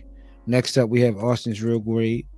We didn't get a chance to talk about this last time on the Valentine's Day special. Make sure y'all go check it out. We talked about some romances and some Gundam universes. I think consensus was in that episode. Well, y'all go find out who we think is the number one romance, probably hands down in Gundam. But Frame Arms girls, this is Austen's lane. Take it over, bro. You got it. Hey, so as you guys know, I am the resident girl mecha modeler here for Undergated Network. Right. As y'all know, my position is very sealed. We have a contract. Changes may vary, you know. Stop playing. Anyway. Stop playing, bro. It's going to be my real great today is going to be on the Go Rai Kai. This is a Frame Arms girl kit. So for those listening, what that is that it's essentially a mecha munuse. Oh god, I keep messing up that word. Essentially means a mecha girl or a model kit that's designed for a girl, but it's off of mecha. This one was produced by Kotobukiya, who have another line called the Frame Arms line, and in that Frame Arms they have a robot called a Go Rai Kai, and this is the girl version of it. So they've been going through their entire list of robots, and they've been making girl versions of their robots. And this is their first one that they made. This is an updated version, like a 2.0, we would say, for a master grade. This is the 2.0 for the first one that they released. And the Go Rai Kai, I have to say, if you're looking for something different, something new, it is a neat little kit. It's also going to be a little bit of a challenge out of the box. All the pieces fit well. It is Kotobukiya, but the color separation on it isn't as 100% as you would think. A lot of these little black parts that you're seeing, a lot of these gray, especially on the skirt there, in her torso, and the white lines there are all paint. You do have to paint a good fair amount of parts. So it's going to give you a fun time, but it's not going to give you too much of a challenge or too much of a I should say venture into uncharted territories. It's just a nice little break. Yeah, and for this particular one, there's a ton of accessories you can get for her, and she comes together very well. Now, I will warn you, I would not say this should be someone's first build. I still think an entry grade or high grade for anyone getting into the hobby, this will be a much better option. This is for when you have a few more hours under your belt. because even though everything does snap together, if you wanted to take it further, you have to beware. These joints are very tight fitting. Kotobukiya does not leave any room for error, really. You have to know to stand down, nub some stuff off, make things a little bit easier, because once they go in there, it's kind of hard to move and you're very easy to break.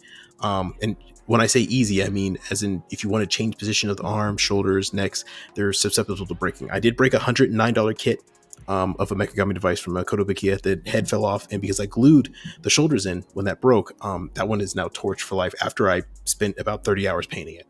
So just be warned that it can happen, but if you just want to snap it up, it's a perfectly good kit to get into. I would give these this Go Rike High definitely an A+. Check it out, especially if you have a few more hours on your belt. If you're new, get comfortable with sanding, cutting out nub mark removal and paint, as well as top coating and priming and stuff like that before you jump into it. If you're an expert, you'll have no problem. This is a gorgeous little entry into the Mekamanuse world. So yeah, for my real grade, I'm going to give it an A-. For newcomers, stay away. For professionals, by all means, go at it. Isn't there a white version of it? I feel like I just seen it. There is. There's a white version that is a samurai version that comes with the green sword. And like I said, Kotobukiya sells a lot of accessory kits. I have an AK-47M, an M4 with a grenade launcher and an ACOG scope attachment to it. That's all in scale that you could attach to them too, that they sell separately. I could show you literally tons and tons of accessory kits I have for it that are really cheap and easy to afford and really a blast to build too.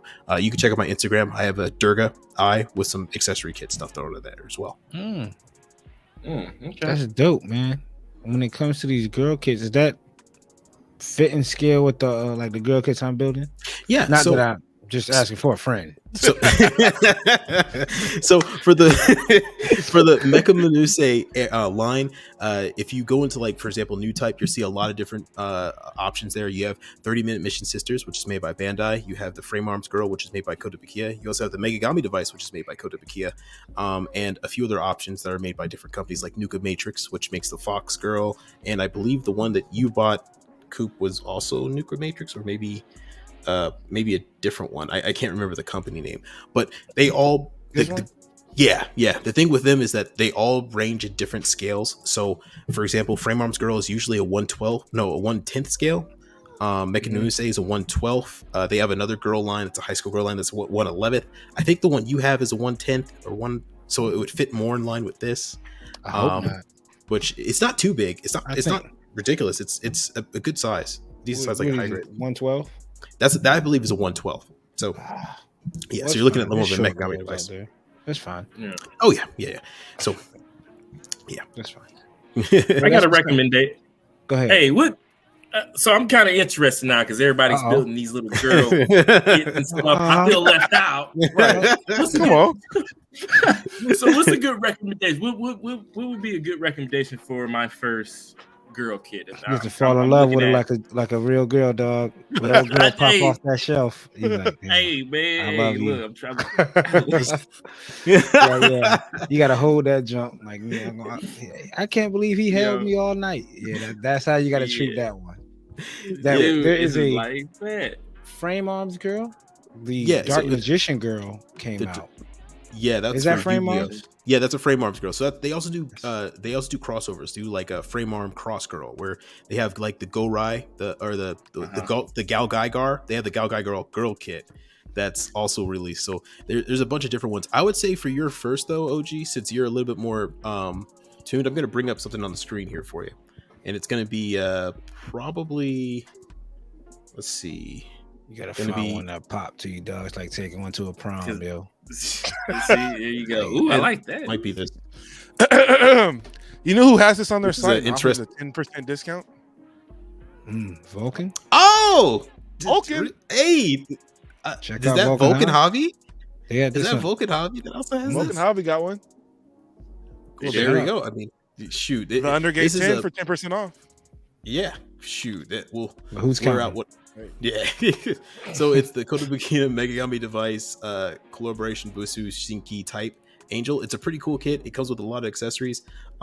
There's also bigger ones that have a lot more going on. Matter of fact, let me see. Yeah. Because if I'm going in, I want to go. He's reaching into his repertoire. Yeah. And because OG is a little bit more experienced when it comes to building, I think you would actually. Also, because personally, I would love to see you do this.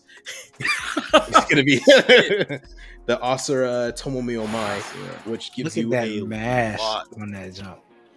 She in the lab. It looks like she's about to go cook up something. And not only that, but you get a lot of weapons and accessories with it. So you get a stance, you get pretty much everything you want out of the box with it. It's a little bit pricey, but what you're getting in the box is a pretty damn cool looking kit, in my opinion. Oh my god. Yeah, and you can have her different weapons, different stances, and all of her parts become robot assistants as well. And you got different faces, and they're all water slides inside, and you get a little detail of the unpainted kit. So there's a lot of painting involved with this one, but I think OG, for you, if you want a really nice piece you can have on your desk that will look dope, it's going to be this. I'm all about shelf presence, man. Yeah, so shelf presence. It's a damn shame a mask make me want to spend $100-something. Yeah, dude, that's what I was like, yo, the mask is like looks so badass. The mask, bro. Hey, send me a link. See, yeah, like it's dope. Damn, a shorty with a mask, I can rock with. He asked for the link. Anyway. All right, I'll send you the link. I'll hit you up. Yeah, please do. Hit me up. Now, here is the moment of truth, what we all been waiting on. Some knowledge time. We haven't done this segment in a while, and we're gonna bring it back for the homie Gunpla OG. It was only fitting. Hey man. We have toolbox talk, and we're talking about resin kits. That is what made me come across Gunpla OG on top of the Ultraman kits he was doing. This, I think, the resin god, the RG, you might have to change the RG. You might have to change the RG. The resin god out there. Man, I think I jumped in it about 2 years ago when it was just crazy. Everybody was, I'm seeing kids. I think it was the Infinite Dimension kit I seen. I'm like, dude, I want that. I need that, but I couldn't find it. Couldn't find this resin kit. I think a lot of it, though, I learned through It's a Gunpla or It's a Gundam when he was hosting it, and I just started buying them like crazy. But yeah, it's a very interesting part of the Gunpla hobby that I think everyone needs to venture into. One, it gives you a physical example of what you want to create. Say if you you build your first resin kit, you want to scrap your own, you actually have your own resin kit that you have for a good example to just to go off of. And that's, I'll be honest with you, when I did my Sinanju, I used the Yuzhao Land Sinanju to base a lot of designs off of, and just for practice, because I was like, I need some practice. I don't know where to start. I don't know where to put down my first line. So yeah, I think once you do your first resin kit or your second one, and then you try to scribe again, it's going to be a different story, because you're going to understand the line basics. You're going to understand how much pressure you want to put down on when you're scribing. And I think that's another thing too when it comes to when scribing. Especially with the resin kits, you want to have a 0.5, what is that? A 0.15 and a 0.5 scribe. Because when you get most of your resin kits, they come with that overfill flash, and you want to, of course, make sure the lines are clean and stuff. But I mean, other than that, man, I think a lot of it, once you get it clean, rescribe the lines, it's like building a Gundam kit. Except if you want to take your time. That's pretty much it. Really divide and conquering the build, I would say, was key to making it look good. Because I don't know how you guys go about building your Gundam kits. Do you guys disassemble everything? You paint the whole inner frame together, and then you paint all your armor pieces together? How you guys do it? So go ahead, Coop. Go ahead. How's it going? I'm Coop. I took this class. I talked to my counselor, and she told me this class would be best suited for me this semester. So right. I appreciate it. When you say building like how. So what I do is I separate all pieces. The pieces are like the bodies, all of the frame, the everything on that one manual is in one spot of a toolbox or the tackle box that I'm using to build that project with.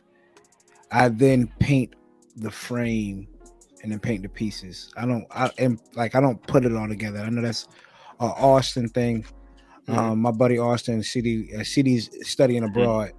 I know Austen. I let him get into it some more, but I think he does the whole building up and breaking down. I tried it one time, and I didn't like the process. I did it for a Wing Gundam Master Grade Verka, the classic color one. I was like, I don't like the process of building it and then breaking it down. It made the process feel longer. So that's what I do. That's it for me. Appreciate it. No. What about you, man? What about you, Chloe? Man, I used to be in that shit too, man. I can't stand breaking it down, put it back together. But since I've gone more into detail with scribing and stuff, and just I see why you want to pull it together. Austin always talks about fitment issues. Once you put a layer of paint on, it's not going to fit the same. So you gotta account for that. But more so, I'm breaking it down just because the way I put my colors onto the Gundam, I gotta see it. I gotta see all the pieces laying out, and I gotta see, all right, I gotta mask this part because this part is gonna touch onto this purple, and this part's gonna have a little more black to it. So I'm getting more comfortable and being more patient pulling the pieces apart, because normally there's pegs, it's broken. So I'm finding the middle ground of being more patient, but still like, oh, I need to finish this shit. Like, I'm ready for it to be done. So I'm trying to battle that. So I see what Coop's saying, because just painting that kit, the whole gray kit, I don't see how everyone gets these perfect gray kits, and they're talking about, oh, I break it down, put it back together. Besides Austen, he does it clearly. But me, I built it, and I just sat it there, and I hit it. Turn it around. That shit was good. But now in my head, I'm thinking like, that's not the way to do it, because once I break this shit down to repaint, pieces aren't going to have any paint on them. So I'm going to have to repaint that. And some pieces already have paint on it. So now it's not going to be even. So I see why the process is breaking it down, building it back up, breaking it back down, building it back up. Yeah. Very important. Yeah. Austin. I mean, my process is essentially that. I have accepted my fate and just said, if I want this to be the best that it can be, it means I need to make sure that every single piece is in the way that I want it to be. I used to have an arts background, so my whole thing was hyper realistic drawings that I used to do. So I was doing realism drawings all the time. So my eye is always keen on small details that could go wrong or could be uneven. So I do break down everything. I have over like 2,000 alligator clips because I've accepted the fact that this is my life now. And that's good. That's good. But I break down everything and prime everything, and I prime each tool. I mean each piece individually, and wait for it to dry, and then paint it up, and then put it back together to make sure everything's flowing, everything's working. And also, if I'm not 100% sure on my color scheme, it does help when you put it back together. You can kind of visualize what you're going to do. And you're putting it back together all gray. Yeah, I put it back together all gray, and then breaking that down. Yeah. So it's the initial build up to make sure how everything's functioned, what's moving, are there any parts that's rubbing against each other, where's the paint going to come in contact with, what's going to be easier to take apart, what's going to be not easy to take apart, stuff like that. Dog, you telling me? I mean, you know what? Knowing you, I wouldn't be surprised if you do. But you're telling me that you remembering like this panel on the back leg rubs together right here. That's what the guide's for. You got a pencil, got a pen, you write down little notes in the guide. My guidebook is full of notes that are all little things that are about the kit. So when it comes back together, I know what I'm doing. I mean, and you have to build it, break it about 3 times in a row. I mean, that's the only way. And then if you mask things and then you got to paint it, I just accepted, master grade kit. I love doing master grades for that process. I like waiting to see the end result. And when you finally get the end result, it always turns out to be better than I expected it, because halfway through I always get burnt out and I'm like, I don't want to do this. Right. That's why I'm afraid of resin kits, because resin kits require you to yeah. So that's where I wanted to know where everybody's space was at. Like, you know, what's your process, and what are the things you battle? Not only just it's the patience. It's patience. It's straight up patience. I say that's almost 50% of building a nice resin kit is patience, because I could have easily threw the Alice Gundam away after it shattered 5-6 times after I tried to fix it. And it's just being patient with yourself, your skills developing while you're building it, and just allowing you to just kind of, you know, just to flourish in this environment of uncertainty. You don't know what's going to happen. You don't know how it's going to turn out, but just keep pushing forward. It's gonna look good, because I'm not gonna lie. Like, a lot of these pieces, like I think this Maniac kit was pretty good. It's welded pretty good. The lines came out real nice, but on the underside, there's a lot of cleaning I have to do. Like, I was about to rescribe the back because the back is too short, but all I have to do was shave a lot of this plastic off so it can fit. It's really finding a way around a lot of the solutions you get during the fitting process. And that's pretty much it. It's the fitting process that would trip you up. You know, they have like a lot of the resin flash that fills up a lot of that space. Yeah, I heard about that. Yeah, you'll be fitting it on there, and you gotta see what parts in there. Like, okay, it's bumping against this part.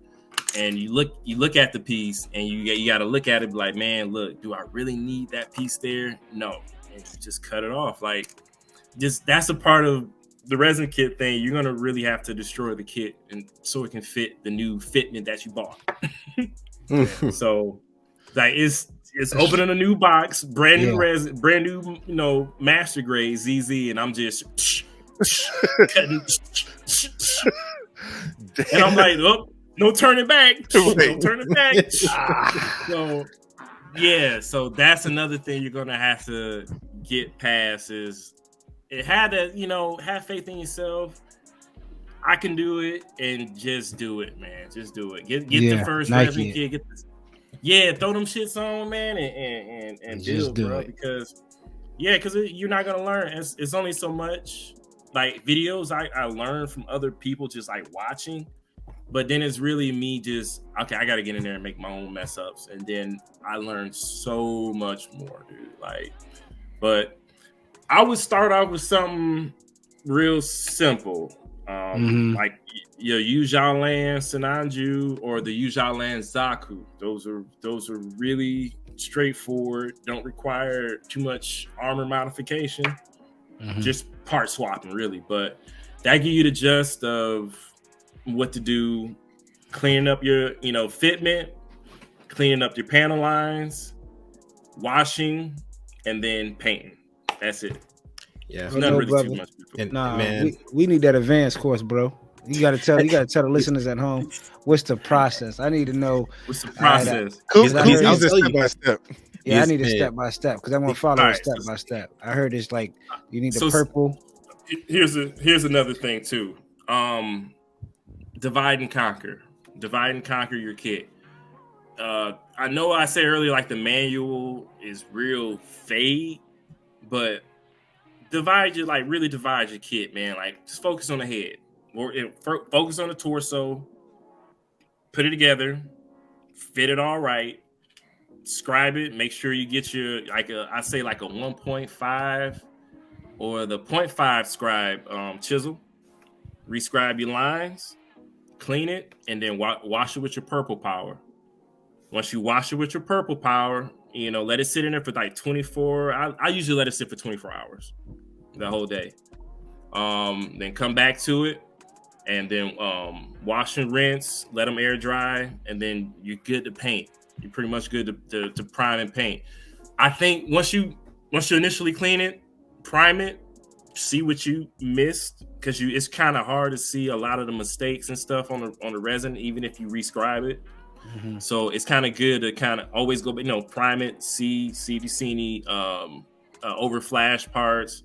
If the part's too thin, or if you just need to rescribe that line, because you really, I think with, like I say, a lot of times is trying to keep a lot of the details.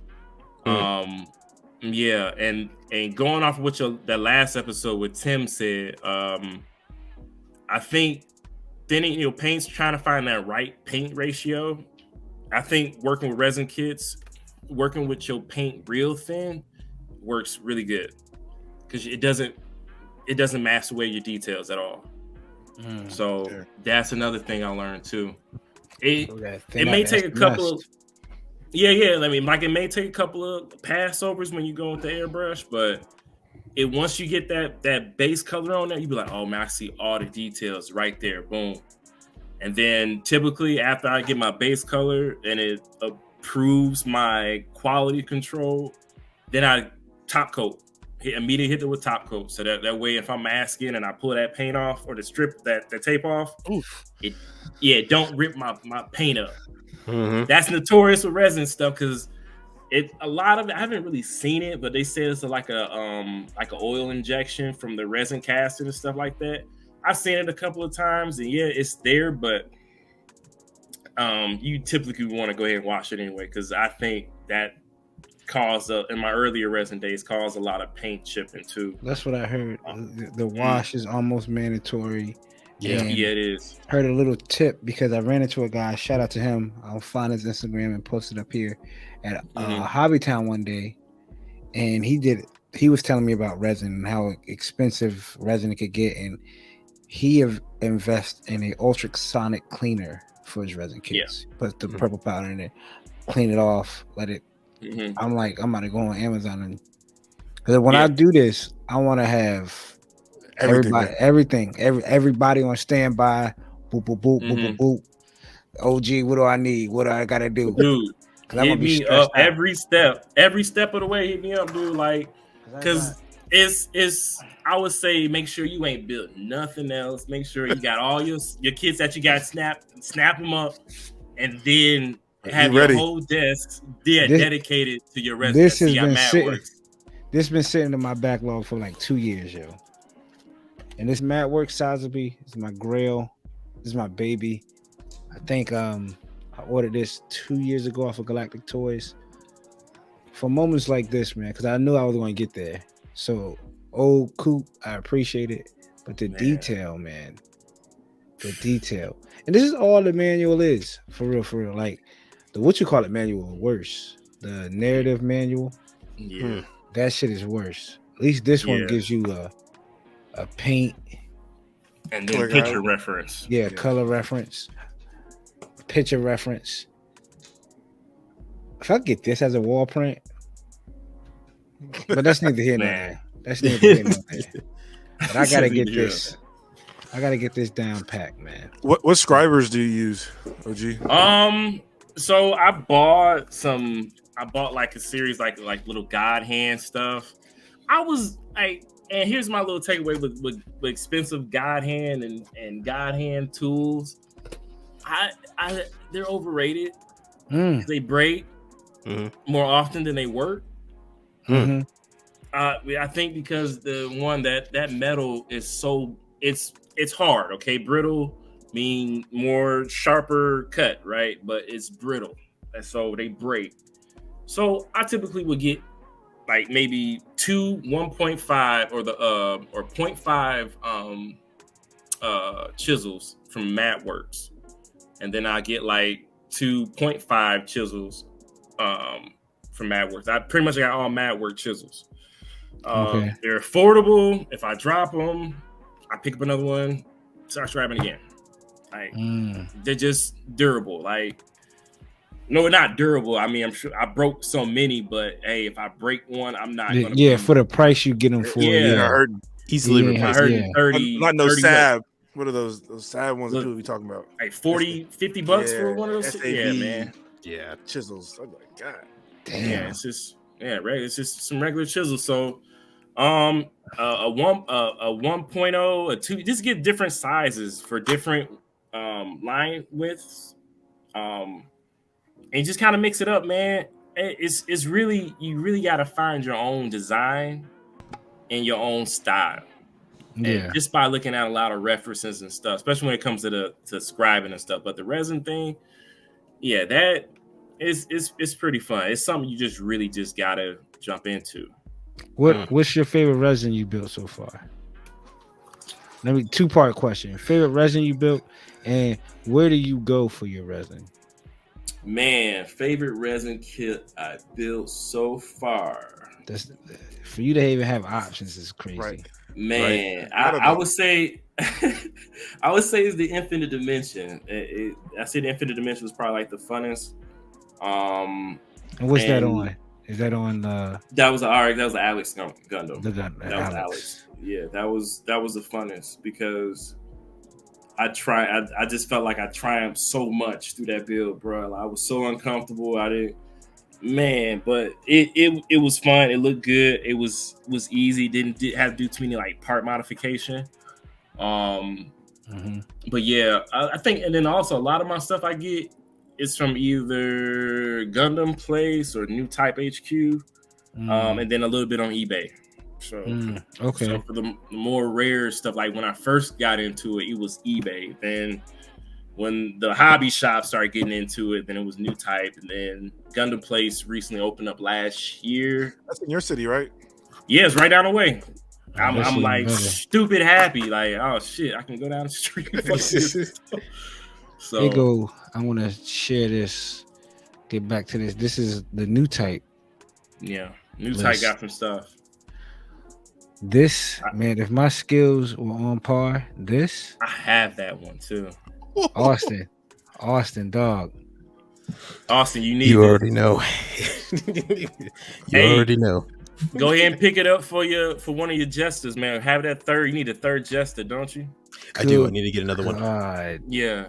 Have a jester cannon, and a jester cannon, the 9X, resin. Whatever this 90XX, whatever this is. This is nuts. Probably one of the best looking ones I've seen. Is this a company called Aether? That's the company? Yeah. Really? Hey, it's packaged so clean. Like, I sometimes I go to my closet, I'll open it up and sniff it. Like, just look at it. Yeah. Dude, my whole closet smells like resin when you go in, because I have like 12 resin kits on the side, so you smell it as soon as you go in there. What's next? What's next? Man, after the ZZ, it's gonna be nothing but like Usual Land shit, bro. Like, because I think my last 2 were SH Studio kits, and I was like, man, I'm so tired of struggling. I want to just build. Yeah, I want to build and put out. Like, I'm gonna build and put out. I don't want to say the worst, but they're at the bottom of the list. That company, SH. When it comes to resin. Yeah. God, don't say that, big dog. No, I wouldn't say no. Let's not say that. There's another recast company that I got it too. There's another like a Universal UC recast company, but other than that, they're not the worst, bro. It's gonna make you work. It's gonna make you work. I have this one right here that he's showing off too. Yeah, you do. Yeah. I don't know. It's. I didn't even take it out the box yet. It's still boxed up in the Nu.Type box. Like, haven't even broken open. It's still the packaging box. Yeah, still packaged box. Like the tape hasn't even broken. Yeah, that shit's under the desk. Like, I'm scared of that one too. Yeah, that one too. Yeah. Jeez. Man, what do you consider like another 2-part question? Kind of flow into it. What company do you sit there? If I'm new to resin, I'm like, all right, I want to get a Yazoo Land. Is that whoa, hold on, bro. That's an advance of the advance. On your chip? Yeah, you got too much dip on your chip, bro. Stay away from Yazoo Land.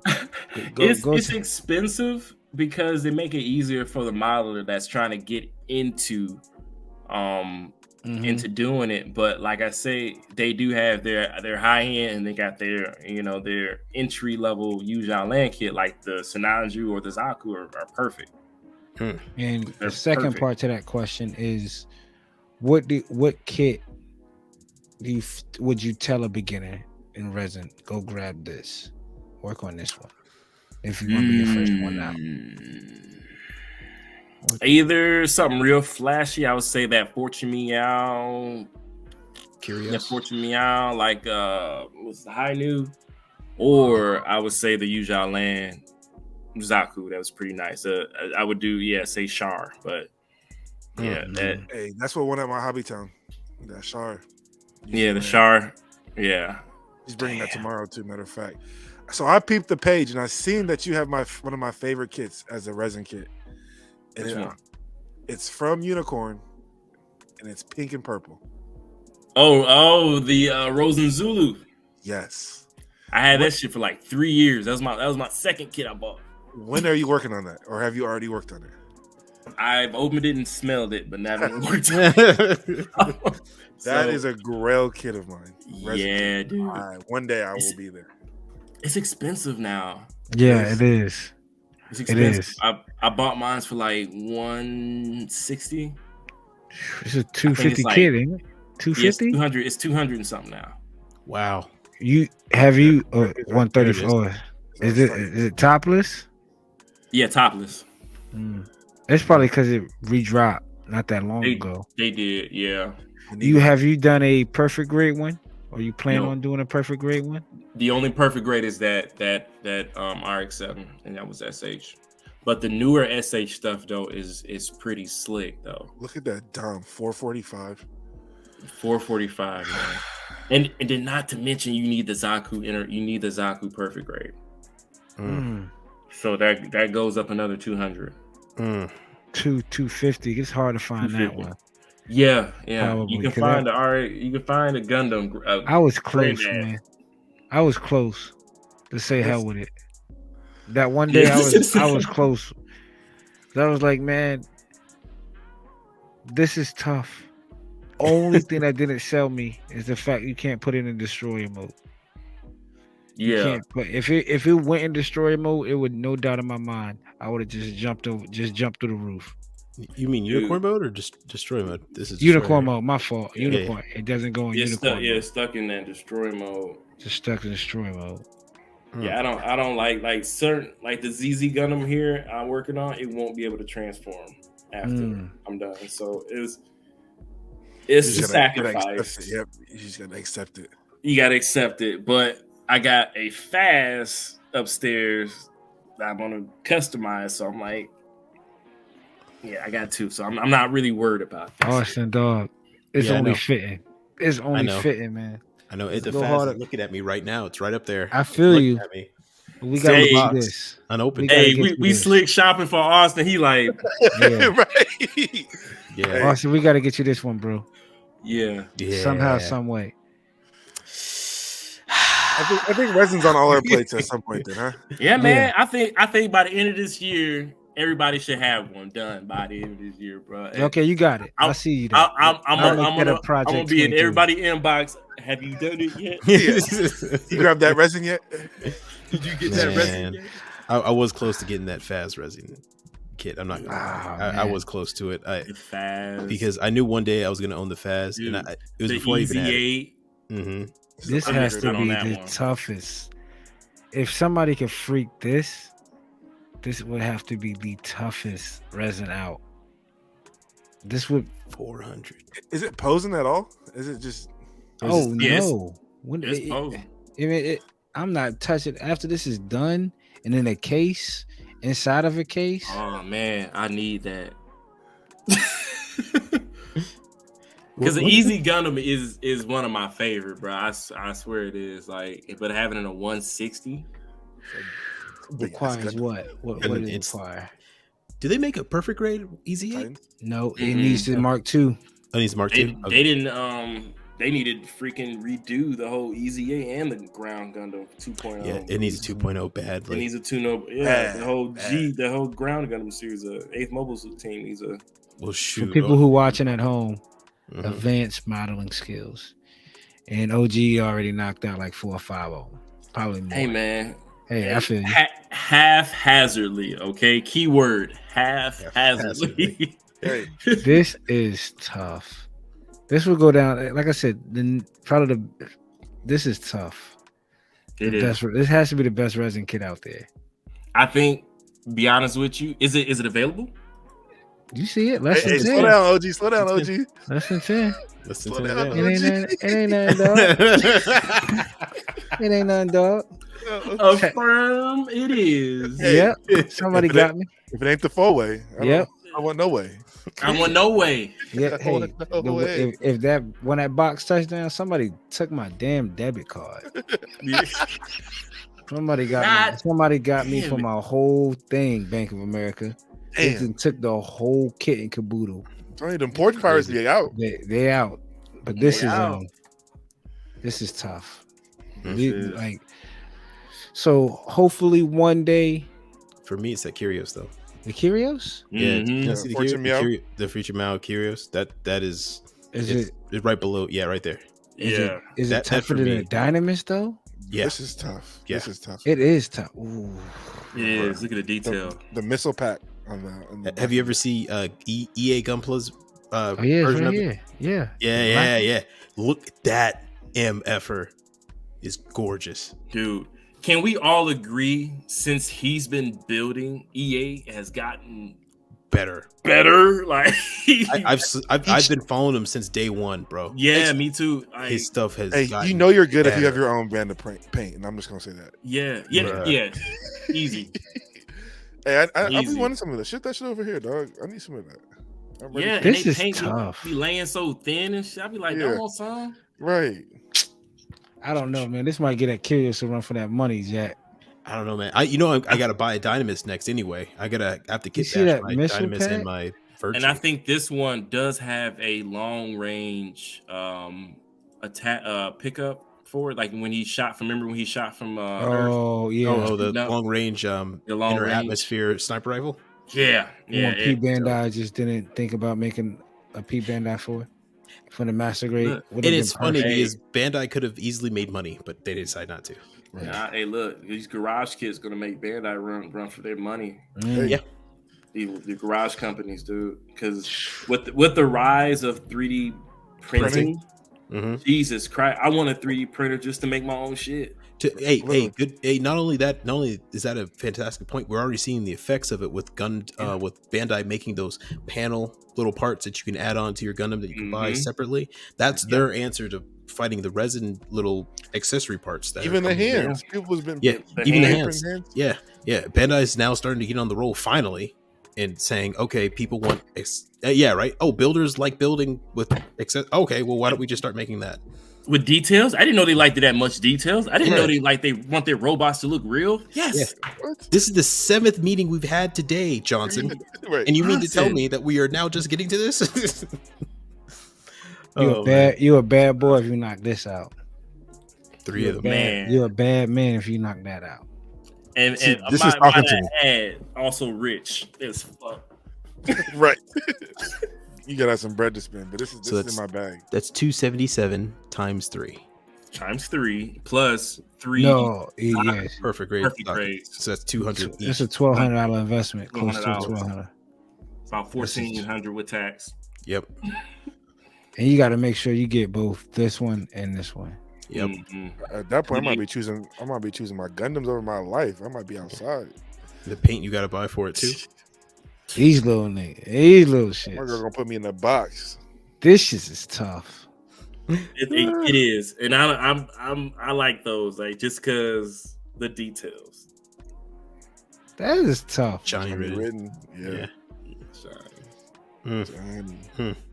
And we're looking at the people on Spotify. We're looking at the Black TriStar SD resin kit that's on Nu.Type, sold out.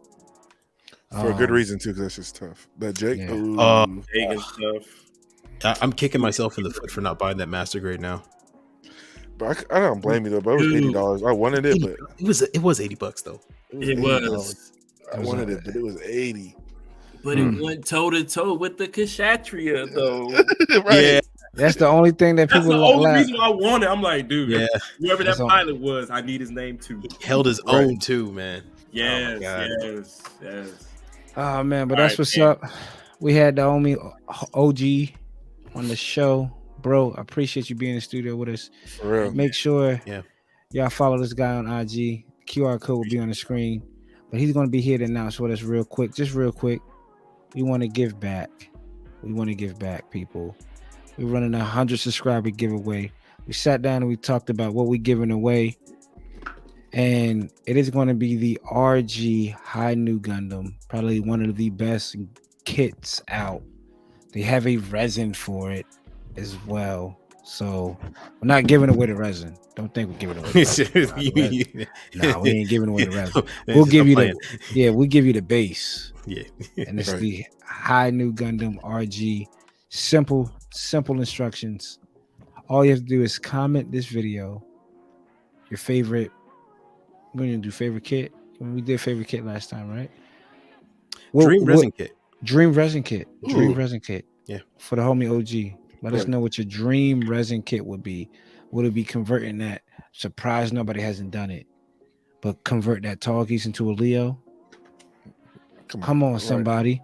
Convert the tall geese to a Leo. Can we get a resin kit for that? Man. If we could convert the tall geese to a Leo. No, Austen?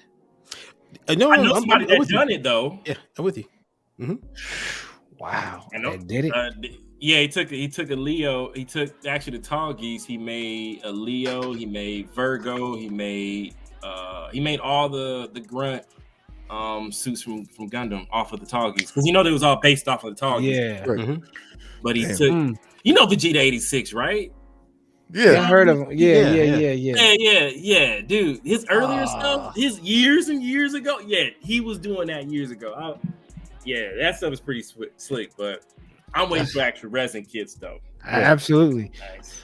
So we have all simple favorite or dream resin kit. Make sure you subscribe to the channel. And make sure you follow all four of us. OG, CD, AT, and Coop.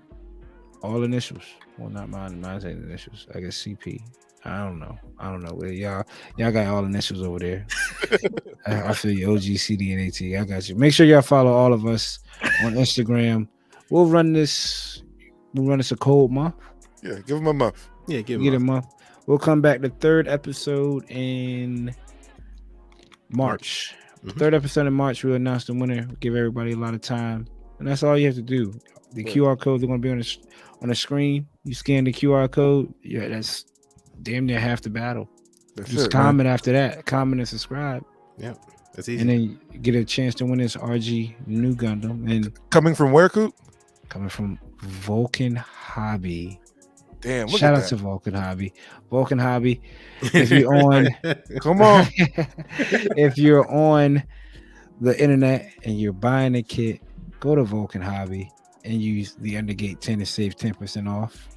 Because it's always there too. Not everyone has codes anymore. No one. You ain't gotta wait for no holiday special. You don't have to wait for no. I don't Memorial know. Day. Yeah, Memorial Day. It's any day. It's any day. Because that's how we want to do. Give back. That's Undergate 10, the Undergate 10 at vulcanhobby.com at checkout. Save yourself some coins. Again, we on Spotify. Shout out to everybody who listens on Spotify. Thanks again. And the key word today is patience. Man, that's what we were preaching on all day. That's what get comfortable being uncomfortable. And in the OG's words, get comfortable being uncomfortable. And look what happens.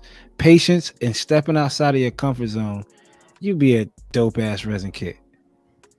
Yeah. Like, you see what happens when you just give yourself patience. Stepping out of your comfort zone. You gotta evolve, man. It takes time to evolve. Right. Yep. And that's it. I'm Coop. OG, bruh. Hey man, I appreciate you, man. Thanks, bro. Thank you. Most definitely. Y'all take care, man. We're gonna have you on next time. Best believe that. We're gonna have more OG on next week, coming right back. So anytime, man. Let me know. Let him know. Make sure you follow him. Again, message him. I've been a sponge for years now, so